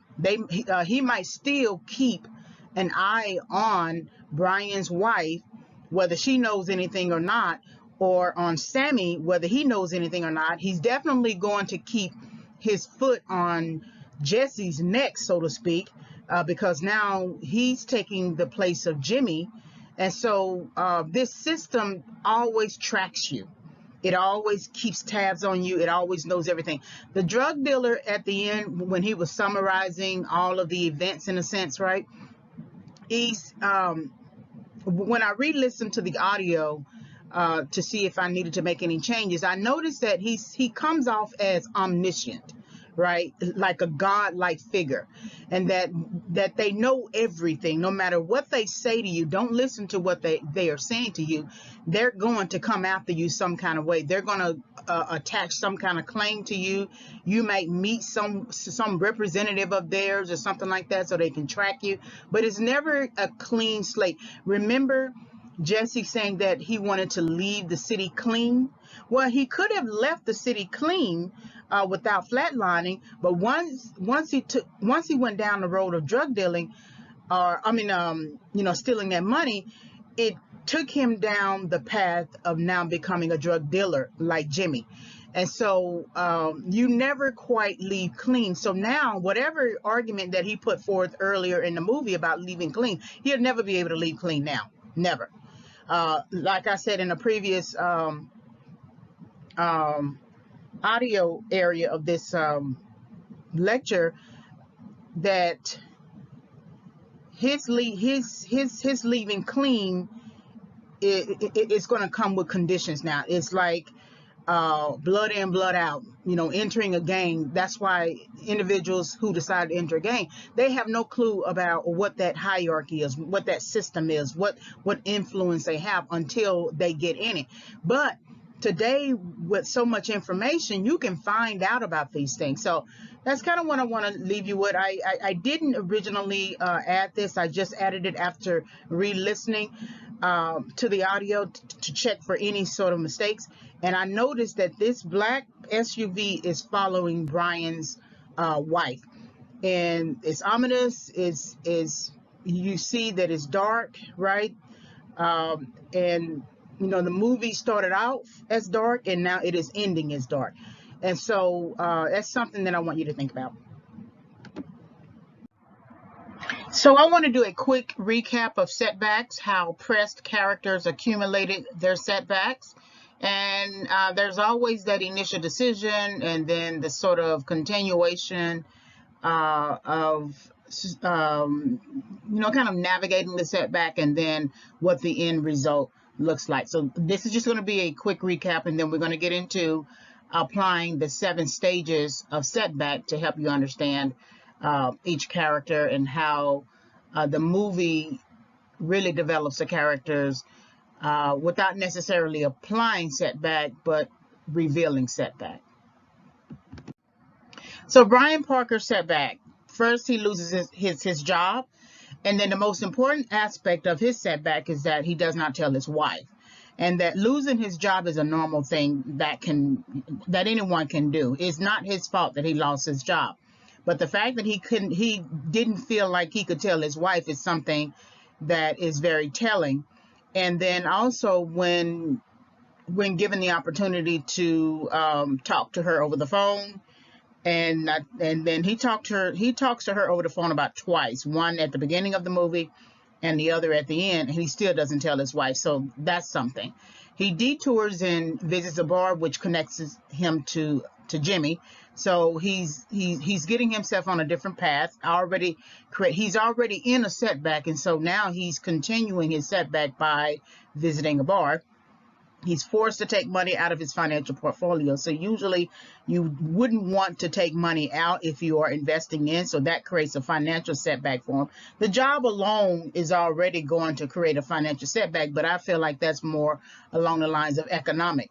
Having to take money out of the financial portfolio is much more pressing based on the movie's title, because that is a cushion, so that it allows you to, knowing that it's there, allows you to continue to look for work, but having to take it out affects your thinking about how long you can look for work and what other avenues you could choose. So Brian gambles with the $500 out of curiosity, the $500 that Jimmy turns into $5,000.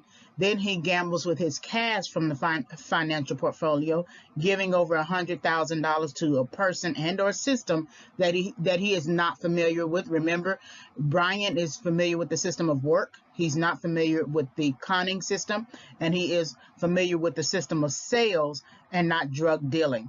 And then he kills and buries Jimmy, takes the teens hostage, makes a choice to contribute to Jesse's setback. And we know that Jesse must assume Jimmy's role. And I feel like he contributes, or maybe even originates, Jesse's setback in terms of him having to become a drug dealer now in place of Jimmy, because as I noted, he spent more time with Jimmy. I mean, he spent more time with Jesse in the room. And so if anything, he should see himself in Jesse. And why doesn't he really want to save himself through Jesse? Instead, he would rather save Sammy, who has initiated all of this in a sense, right? And he's the rich kid, and maybe he's thinking of his own kid, who's also a rich kid, but his kid is about to become a poor kid like he was when he was sitting in the car and the father was looking at the bankruptcy court information. So I thought that was very interesting that he now contributes to this part of Jesse's life and setback. Jesse created his own setback in jacking cars, but I feel that Brian is contributing to Jesse's setback and not choosing Jesse to save. Brian thus dies in setback. We don't see him dead, but we hear the gunshot, and we have to assume that the drug dealer is true to his word. So these are just an accumulation of setbacks concerning Brian's character. So the 2 teen setbacks. So we have Jesse McAllister and then Sammy, and it's funny that we don't really get Sammy's last name. Jesse, to me, is born into setback because I don't feel like he had a choice.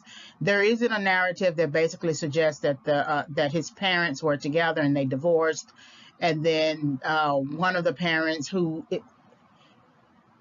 is the child custodian, had to take the child, and they ended up in a bad neighborhood or something like that. So we just have to assume that Jesse is born into setback because we don't see his mother working.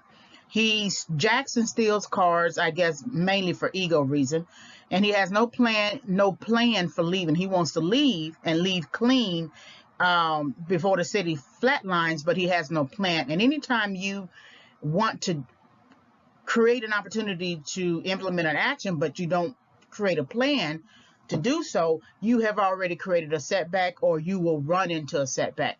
And then he burns the college brochure, so he burns any sort of hope of himself of becoming something different.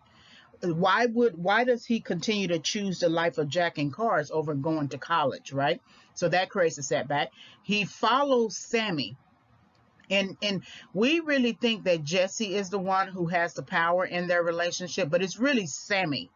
And even when they are returning to Jesse's house, it is Sammy, and I didn't notice that until I re-listened, it's Sammy holding the briefcase. And then it is Sammy holding the cash in Jesse's room. And so really, in some ways, Jesse is following Sammy, because in some ways, I wonder if he wants to be where Sammy is, in terms of having two parents at the home, rich, right? But I feel like it's really Jesse who follows Sammy. And we know this to be true in the end, because Sammy is the one who basically says, let's go get another car because you're leaving, right? And I feel like that was really him trying to keep him there. Sammy trying to keep Jesse there, and Jesse followed Sammy. If Jesse was really true about wanting to leave clean, he wouldn't have followed Sammy. So Jesse involuntarily becomes a drug dealer, so he basically has no other choice. Brian is giving that choice to Jesse. Brian, in his last moments of life, has the power, and he's assigning Jesse to become the drug dealer. And then this leaves Jesse living in perpetual setback, which will require him to blood out if he ever wanted to get out of this business, out of this hierarchy of drug dealing. So Sammy is born rich. That's a major contrast, right? Of course, we don't have his narrative, but we do have Jesse sort of mocking Sammy because he is rich. So we have to assume that he was born rich, or born into a rich environment. Sammy criticizes Jesse for jacking and stealing cars, but gets into the car. So we look at Sammy's character as possibly the moral factor in decision making, but he's really no different than Jesse in terms of criticizing something, but really wanting to do it, because he could easily leave. He don't have to get in the car. If Jesse is going down the wrong way, and I understand Sammy is trying to pull at Jesse to make better decisions, well, then Sammy needs to think about that for himself, that he needs to make better decisions, right? Sammy Jackson steals a car one last time for Jesse, and as I noted, that I think it was really to keep him from going, but you know, it's exercising some fake power in a situation when really it is Sammy who holds the power. Sammy does not fix the setback, but instead chooses to steal the money. So remember, the car that they stole with the $100,000 in it got a flat tire, and Sammy was wanting to try to fix the tire, which is essentially trying to fix the setback. But then when he discovers the money, that goal to try to fix the setback goes out the window, and he takes the money and they walk away, and they begin spending it as if they earned it. And then Jesse gets to leave in the end, but lives with the memory of Jesse in setback. So Sammy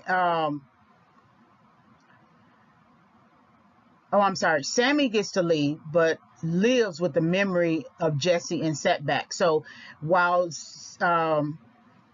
Sammy continues to put up flyers, he's constantly reminded of what happened and what happened to his friend, and not knowing where his friend is. So again, Sammy gets to leave, but lives with the memory of Jesse in setback, which places, honestly, Sammy in a mental setback, possibly for the rest of his life, which contributes to his perpetual setback. So the drug dealer setback. So we have Jimmy says he's the owner of the bar, but he does not operate like an owner of a bar. And that's by sort of like just an interpretation based upon his engagement with Brian, right? Jimmy needs Brian's investment to engage a drug dealer, right? And, I made the point that if he knows, if he is such a boss, why doesn't he have his own investment? And I often wonder when I look at the ideal about Jimmy retrieving the bag with the drugs, what was that really all about? I still don't have a sound answer. I often wonder if Jimmy might have stolen those drugs or something like that, because they were packaged the same way in that airplane hangar. So I just wonder about that. Jimmy loses the money and uses a gun as a solution to his problem. So to me, this must be his habit. He wasn't all that handy with the gun. It wasn't like he seemed like he was very experienced with the gun, but I think that he gets himself into stuff, just like Jesse talks about getting himself into things. He gets himself into things and then ends up having to lie and create these different opportunities, right, to get himself out, and basically sort of interested in shooting himself out. But I think that he's, again, a fake wannabe. I think he's a wannabe drug dealer, a wannabe big man, a wannabe. He's not the drug dealer he's not the focused, confident drug dealer that you see on the plane. We don't know his name, but Jimmy is not the drug dealer on the plane. And then Jimmy basically dies in Setback. So his narrative ends early enough, and so the other narratives kind of take over. The drug dealer on the plane, so he feels like Brian has made a fool of him when it was Jimmy he had to deal with. And I wonder too if Jimmy really had a deal with him. It just seemed kind of odd, that relationship the drug dealer had with Jimmy. But the drug dealer feels like Brian has made a fool of him. So he's sort of pushing at the wrong target. He's targeting his anger at the wrong person. Drug dealer saves space by offering a 3-part choice. So remember, one of them had to replace Jim. One of them was going to leave. One of them had to replace Jimmy, and one was going to die. And so, which is kind of interesting, though, that he was, you would think that he was in a powerful position in offering that 3-part choice. And again, he works like God, an omniscient type figure, right? That I'm going to give you the choice to make the choice, right? It's interesting, though, he wasn't willing to kill all 3. So in leaving Brian with the choice, it was almost like he really wasn't willing to kill the 2 kids. And he was hoping Brian would be the one to make that decision for him. Because if he was a true violent drug dealer who really doesn't care and wanted to save face, he would have killed all of them. Why didn't he kill all of them, right? The drug dealer shoots Brian, so basically Brian basically dies in Setback. He can no longer go through a correction period, a recovery period, a restoration period, or advanced period. Brian essentially dies in Setback. So he can't go back and try to tell his wife what really happened and how everything transpired. He will never get that chance again. Same thing as Jimmy. The drug dealer maintains appearances of being a strong man, right? And then he perpetuates his own setback. So however the drug dealer started, and which is, if he was presenting a choice for one person to replace another, it's likely that he had to do the same when he was in his younger years. And he probably was, he's probably also, what's his name? Jesse, coming from a economically depressed situation, wanted to leave the city clean, trying to leave, and then getting involved in another type of situation that led him down the drug dealing path. So as a drug dealer, whether he's a low-level drug dealer or a high-level drug dealer, he perpetuates his own setback because he's going to now take Jesse and turn him into Jimmy, who was a drug dealer, and continue the drug dealing life. So these are the setbacks. So now that we have gone through a full film analysis of Press, I want to now try to apply the 7 stages of setback. Remember that comes from my book titled Overcoming Setback. And so I want to look at the definitions and what the stages suggest for Brian, Jesse and Sammy, and Jimmy. Jimmy is the drug dealer, but don't forget that there's this shadow drug dealer in the head drug dealer who was in the plane. So we're sort of looking at him too. So recap the 7 stages of setback. Remember: missed opportunity, punishment, pain, correction, recovery, restoration, and advance. And we're going to get into the definitions and then try to apply the each stage to each character. So for missed opportunity is to miss something. To miss something is to fail to notice, hear, or understand something that was crucial for you to know. What opportunities did Brian, Jesse, and Sammy, and Jimmy miss? Let me read that again. So to miss something is to fail to notice, hear, or understand something that was crucial for you to know. What opportunities did Brian, Jesse, and Sammy, and Jimmy miss? So if we look at Brian, the main opportunity that he missed was just basically going home. Going home, he could have avoided all of the temptations that came after the decision to not go home and tell his wife. She might have given him a new way of looking at things. She might have been upset, but you can't be really upset with someone who lost her job due to job cuts, right? So she might have been sympathetic. She might have held him. So somewhere he didn't trust his wife to be there for him. I understand that people are afraid in terms of ego reasons why they don't want to go in and tell their partners or whatever, but there were times that he could have told her from a distance while he was on the phone sitting in the car a little ways from the house. You may not want to go straight in and tell her and face her, face to face, but he could have told her in the car. There are many ways that he could have told her, but that was essentially his missed opportunity. There was an inherent instruction in the situation, in this setback, because to overcome setback, you're going to have to go through correction, and correction is a form of instruction. So you need instruction to move you forward throughout the process. And that the inherent instruction with Brian was essentially go home, because you have a home, go home. And so you don't need anybody really to tell you that, because you don't have anywhere else to go in terms of a job situation. So you go home. So that was his missed opportunity. Jesse and Sammy are interesting. So their missed opportunity, Jesse, I feel his missed opportunity is not necessarily leaving clean. I feel that when he burned the community college brochure, that's his missed opportunity. It's a little ways into the movie, but that would have been the next step. And you could argue that his missed opportunity also, when he is discussing, high school with Brian in the kids' room, that implicit in that discussion is he didn't finish. So inherent, the missed opportunity is to finish high school. That's obvious. Finish high school, right? And then the next missed opportunity is to go to community college. So if Jesse didn't want to finish school and he didn't want to attend community college, then the next thing he should have done was go to technical school or something like that and get a skill. But that's basically his missed opportunity, not listening to the fact that he needs to do something with his life.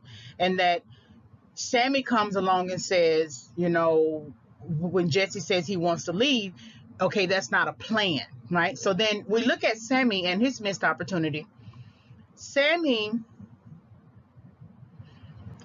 missed opportunity to me is continually getting in the car, not listening to his own conscience about Jesse jacking cars. That if you are so bothered by Jesse jacking cars, why do you continue to get in the car? Jesse is going down the wrong road. He's going down the wrong path.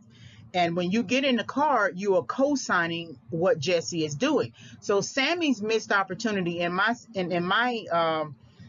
in my interpretation, is that he's just ignoring his own conscience. He's just completely he it's almost like he makes a point of trying to make a point, but he knows he's not going to follow through. And in those times, it almost seemed like Sammy believes that Jesse holds all the power in the relationship. But as we noted throughout the film analysis, when Sammy is holding the money, Sammy is the one who really holds all the power in a relationship, because after all, it's Sammy who gets Jesse into the jacking of that last card that turns out to be the wrong card with money in it, and turns out to be from the wrong person. So Sammy is just basically ignoring his own conscience. Jimmy, I think, is a liar, and I think he doesn't understand that he's a liar, and that I truly believe that wasn't his bar, because he never went into an office. He never acted like he ran, like he owned the bar. Bosses talk to bosses. That's why I think with Brian should have been able to recognize the liar in Jimmy, because bosses should be able to recognize bosses. No, Brian was not the CEO of the company, but he was the director of sales, which means he had people under him that he supervised, he managed, he directed. And so then why didn't you see Jimmy doing the same thing? So Jimmy, to me, failed to notice that he is not what he's trying to make himself out to be. I think he's a wannabe drug dealer. I think he's a wannabe boss. I think he's a wannabe major player in this whole drug dealer hierarchy. And it would have been better for him to act like what he really is, which was staff. And then you build from there. Don't try to be something that you are not. So that's what I think about those characters in terms of missed opportunity. Punishment. So the purpose of punishment is to address negative and or bad behavior. To punish is to inflict a penalty, discipline, and correction. So what was the punishment for Brian, Jesse, and Sammy, and then Jimmy? So the immediate punishment for Brian, punishment depends on the decision making. So you could say that Brian was punished in losing his job, but that's kind of like a general punishment that applies to everybody. But when he comes into the bar and he engages Jimmy, we don't really see punishment there. It isn't until he gives over the money, and that the punishment is that money being stolen or not being used the way it was supposed to be used. This is kind of a hard one, because Brian is really punished at the end of the movie. So then you have to wonder, does he really go through the whole stages of setback, right? From setback to comeback, because his punishment comes at the end. But if we look at, say, giving over the money to Jimmy, and then Jimmy ended up losing the money, it's like morality or something is punishing you. Rules are punishing you, or whatever your mother used to tell you about doing wrong is kind of punishing you. But it's not an immediate punishment, right? But it's sort of like a punishment. Jesse and Sammy are interesting because they are not necessarily immediately punished, but when they steal the car with the money in it, and the car is gets a flat tire, you could say that might be their punishment. It's like society. You get into something and you do wrong, right? You get that immediate punishment. But if you look at Jesse's, decision to fight the man who was trying to hurt his mom, and the man throws him across the room, that could be a punishment for coming between two adults, right? But if you look at the punishment from stealing the car And then, because he hadn't had any punishment leading up to that, he was able to jack cars for a long time without actually being caught. And in some regards, they were not really caught until basically the end of the movie, when the drug dealer has them all come in, and they're sitting in the actual plane. So then if you look at it from that frame, Jesse is punished in terms of he's now having to become Jimmy. He's going to now become the new drug dealer. And then the pain of that would be him having to live life not clean, right? And then you kind of go through the rest of the stages of Setback. Sammy is punished.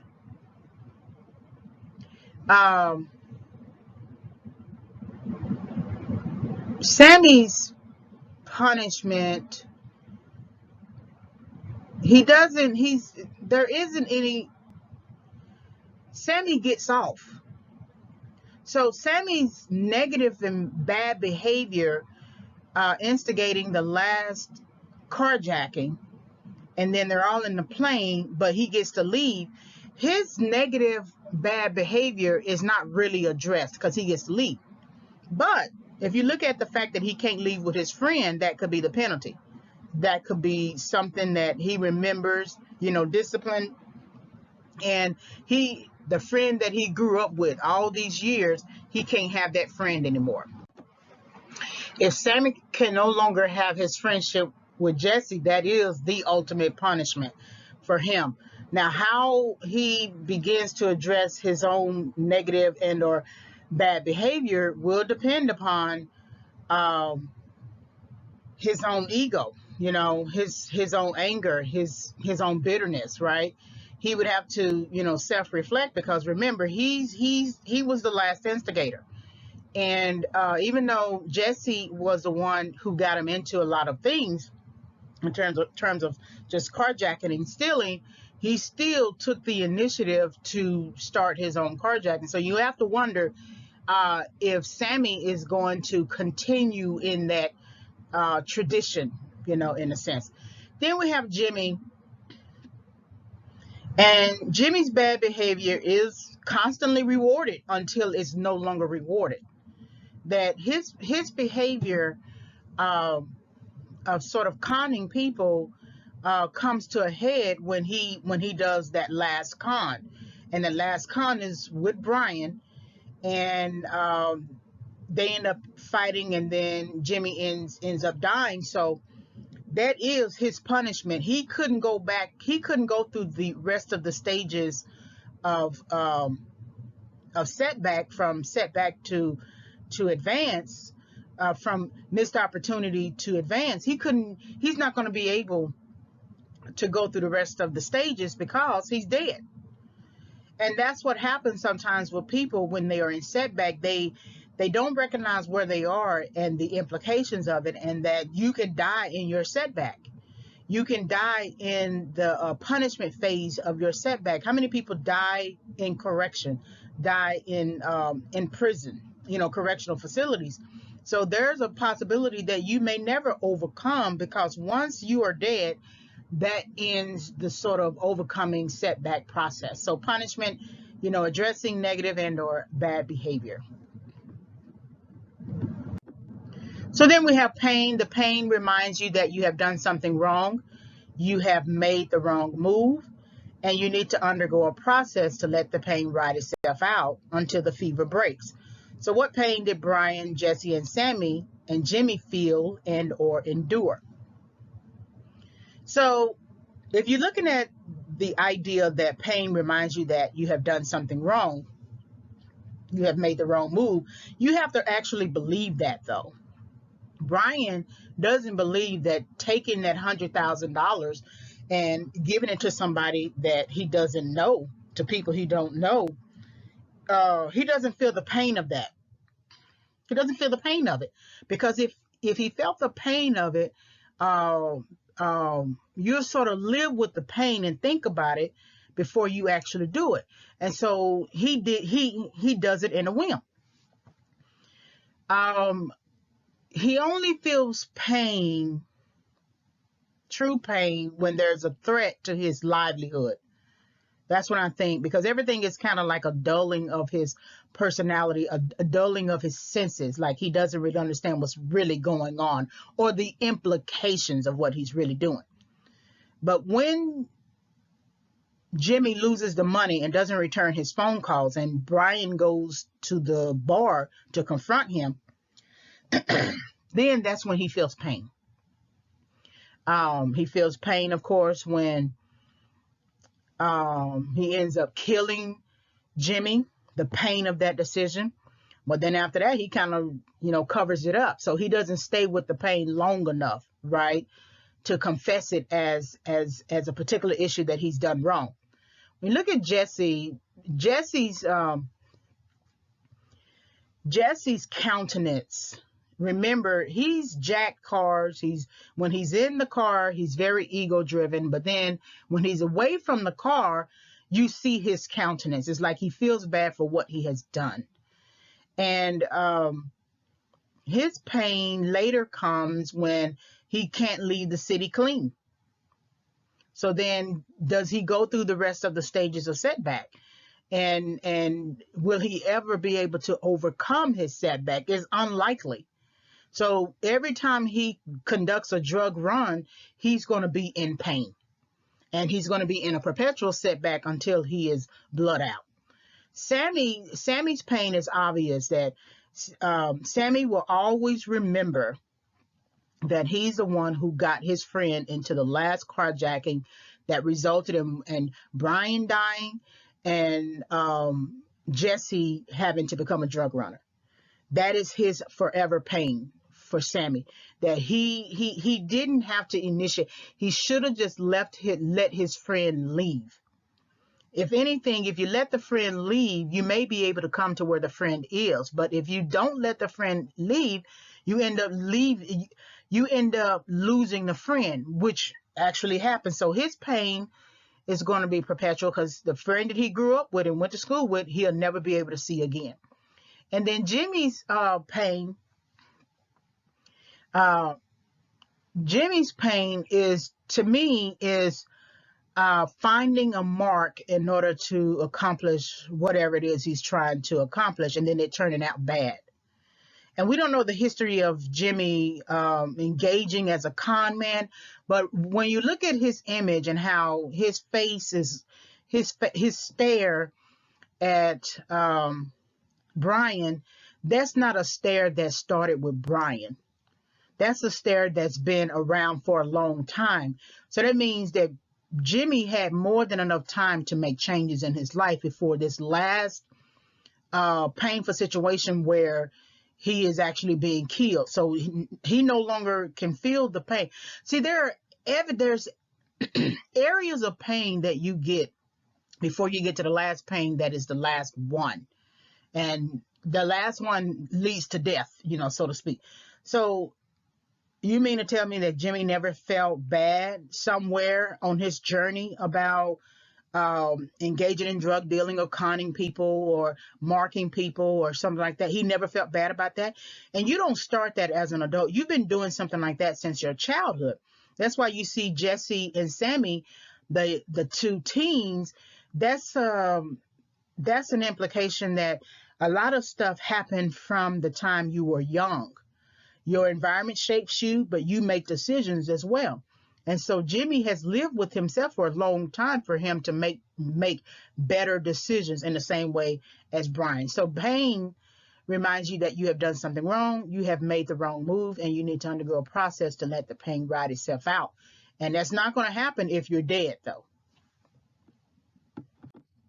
So correction, the purpose of correction is to get you back on the original path set for you, or you set for yourself. Correction is defined as the returning of something to its former place or condition. So how were Brian, Jesse, and Sammy and Jimmy corrected? I guess the question should be, how should they have been corrected? Or how could they have been corrected? So I'm going to take it from that particular vantage point, right? And then look at the actual question that you see on the screen here. So they should have been corrected, Brian, in terms of once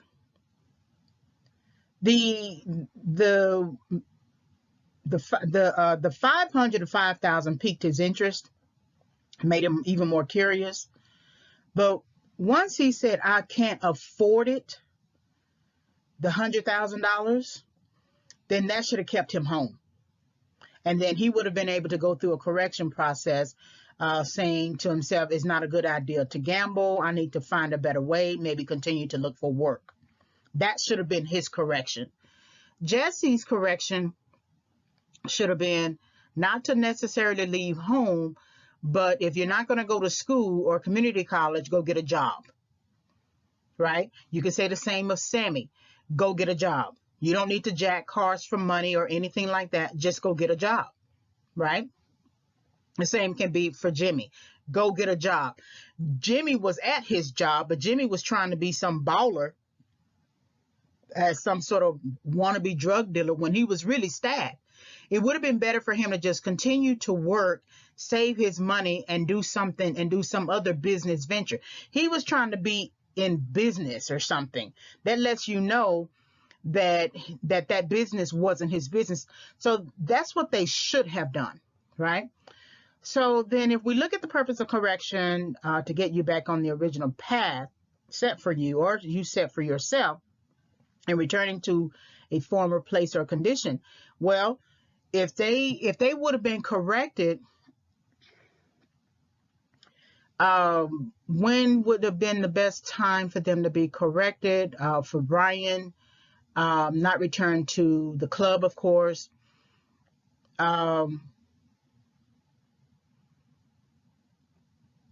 But correction could have come much earlier as well.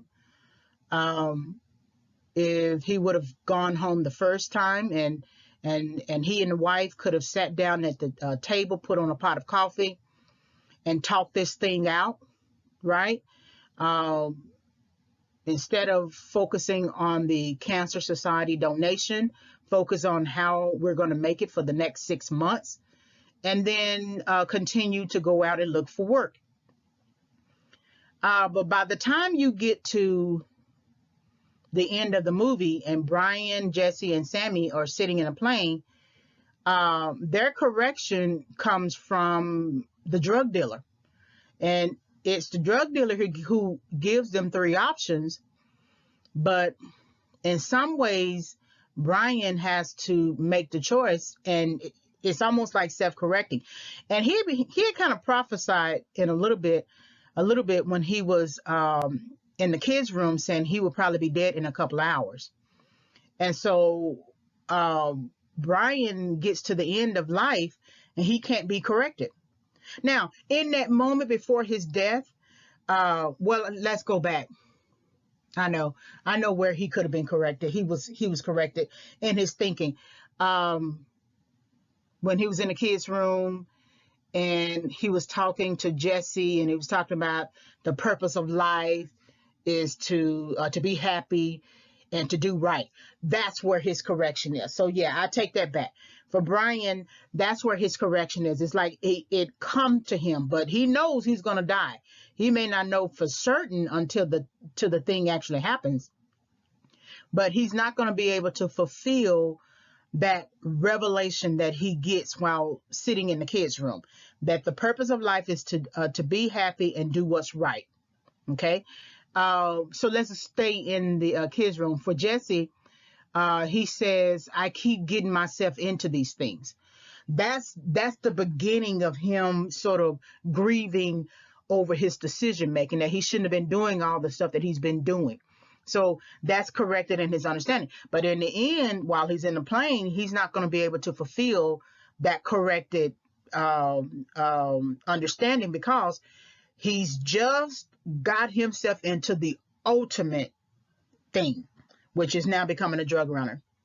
Sammy is saying basically to Jesse that you don't have a plan, and Sammy's dialogue is based upon what Jesse is doing. So Sammy doesn't have any real true dialogue other than saying to Jesse, you need a plan, or saying to Jesse, let's enjoy this money, right? Let's enjoy this. And then later in the limo, we're rich. But how is he corrected? It's hard to say because he ends up leaving in the end, and he's really not the main, he's part of the narrative plot. But again, his thinking depends upon, is predicated on what Jesse is thinking. So he responds to Jesse. And so his correction could be that he needs to be a thinking individual, a single thinking individual, because he goes this, he does this back and forth. Okay, I don't think this is right to do, but then he turns around and does exactly the thing that he doesn't think it is right to do. Jimmy is not really corrected. Jimmy, to me, doesn't honestly learn anything. Jimmy pulls out a gun. And Jimmy, that's not the first time that Jimmy has pulled out a gun. So Jimmy believes that pulling out a gun is going to solve the problem. So there's no correction. He's not interested in getting on the original path. And in some ways, the narrative, the film shuts him down because it's like it knows that he's not going to be correct. He's not going to change. He's not going to change his thinking. Because by the time you get to the point where you're using a gun, you should have a better thinking about things, but he's not interested in having a better thinking. So to recover is to return to a state of health, mind, and strength. Without soundness of mind, it would be difficult to accomplish or achieve anything. And then how did Brian, Jesse, and Sammy and Jimmy recover? And so I want to make a quick note of the difference between accomplish and achieve. Accomplish is connected to success, immediate success, levels of success. So you complete something, you are successful, and you keep moving up the ladder, right? Achieve means that accomplish requires self-control. You managing momentary impulses, right? To accomplish the thing you are trying to accomplish. Achieve is really connected to grit, and that your attempt is to solve this one problem, and it may take you years, decades, or your lifetime, right? So accomplish and achieve are two different things. So then when you connect it to recovery, you are saying, well, I am suggesting that there was a larger vision in mind, that you got distracted, but now you have an opportunity to get back on the right path to recover yourself, right? To return to a state of health and mind and strength. That had Brian just come home and sat down and stayed with the newspaper or went to visit a headhunter, that he would have eventually recovered maybe after 6 months, right? He could have leveraged the house. He was able to get $100,000 out of his portfolio, so he had more than enough money to make a better decision. But he allowed himself to be pulled into Jimmy's mess. So he never recovered because he dies in the end. The money, he has the tool of recovery in the $100,000, but he gives over his life savings, or portion of the life savings from the investment portfolio, to a con, and then the con loses the money. And so he can't recover from that. He can't take much more out of his portfolio because it's going to send up a warning signal to the bank as well as to the IRS. So he's stuck. So he never recovers. Jesse never really recovers, right? Because he's going to become a drug runner. We don't know if Sammy recovers.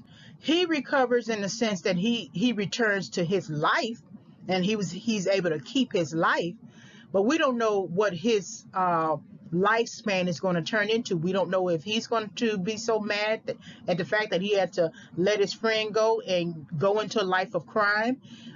He does come from a rich background, so he has many more advantages, right?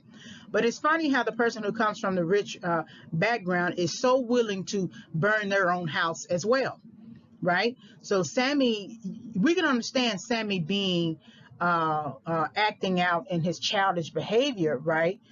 childlike behavior, but we don't understand how Brian can do the same thing. So Sammy's recovery really depends on him stepping up as an individual and taking responsibility. See, he was absolved of responsibility when the drug dealer let him go, or when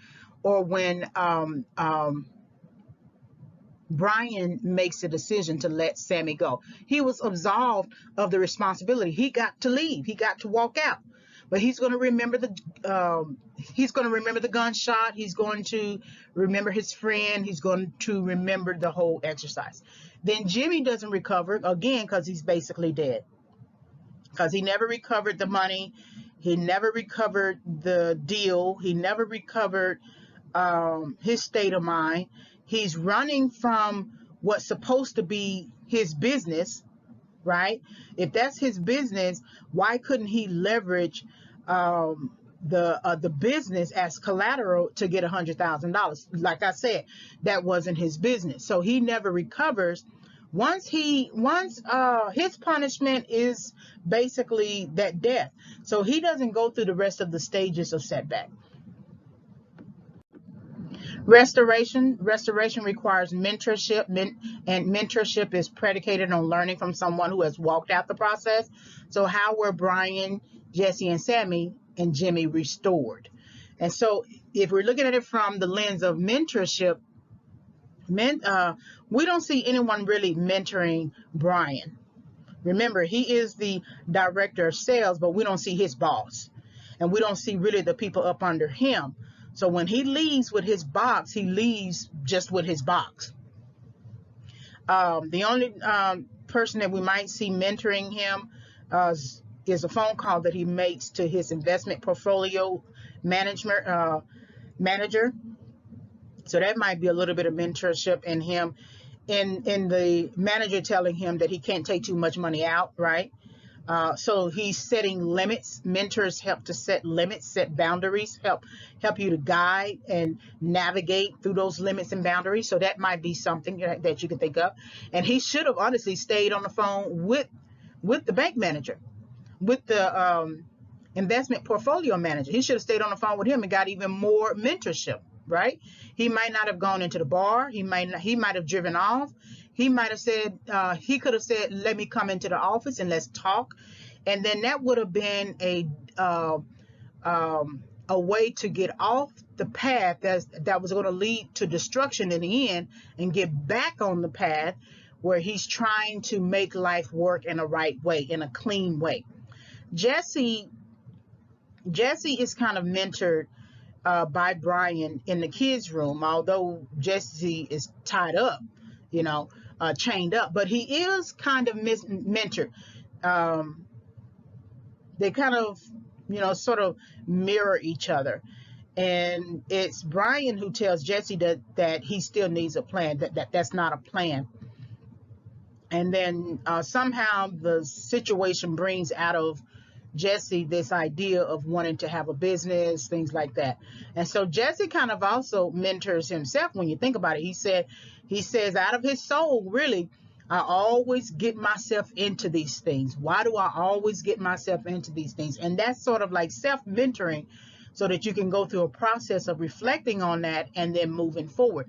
But he doesn't get the opportunity because the path requires that you pay for your mistake, that he doesn't get a chance to walk out of the plane and receive further mentoring and learn from it, right? That the mentoring, had he just decided to go to community college, finish high school, or get a GED and then go to community college, he would have been able to receive the mentoring through completing coursework, and then be able to create his own business. No, the allure of money and the allure of making hasty decisions is what sort of put him in the predicament that he's in at the end of the movie. Sammy is not really mentored by Jesse. Sammy does have some kind of a conscience about him, but he doesn't let it stay long enough. in his mind, he jumps into the car and into the car that Jesse just jacked. So, like I said, if he's so bothered by this, then he shouldn't get into the car. And then Jimmy, of course, remember, he's not restored. He's, in fact, he's buried by Brian. So again, he never goes through the rest of the stages of setback. To advance, which is the last stage of setback, is to move forward in a purposeful way and make or cause progress. Advancing is a forward and continuous movement. How did Brian, Jesse, and Sammy and Jimmy advance? So if we look at Jimmy, he didn't advance. Brian, Brian in some ways kind of advances in the end while he's sitting in a plane and he's forced to make a focused decision. Now it's going to lead to his death, but and essentially he's moving forward into death. But for the first time in the movie, he makes a focused decision and saying that Sammy can leave, basically Jesse can stay, and then of course by default Brian is killed, right? Jesse moves forward in a false way, that whereas he wouldn't get a job and stop carjacking, now he basically has a job, but he has to live his life unclean. He's a drug dealer, or he's going to become a drug dealer, but it's a false sense of advancing. And so, and that movement has to be forward and continuous, even though he's really in a setback, a perpetual setback until blood out. Sammy is moving forward, but he's psychologically damaged. He's really in a spell. He's going to need counseling, but he can't talk about the problem, right? He's putting up the flyers, but he's really not supposed to tell anybody about what happened to Jesse. So he's basically, it's funny how we don't see the black SUV following Sammy, but we see it following Brian's wife at the end.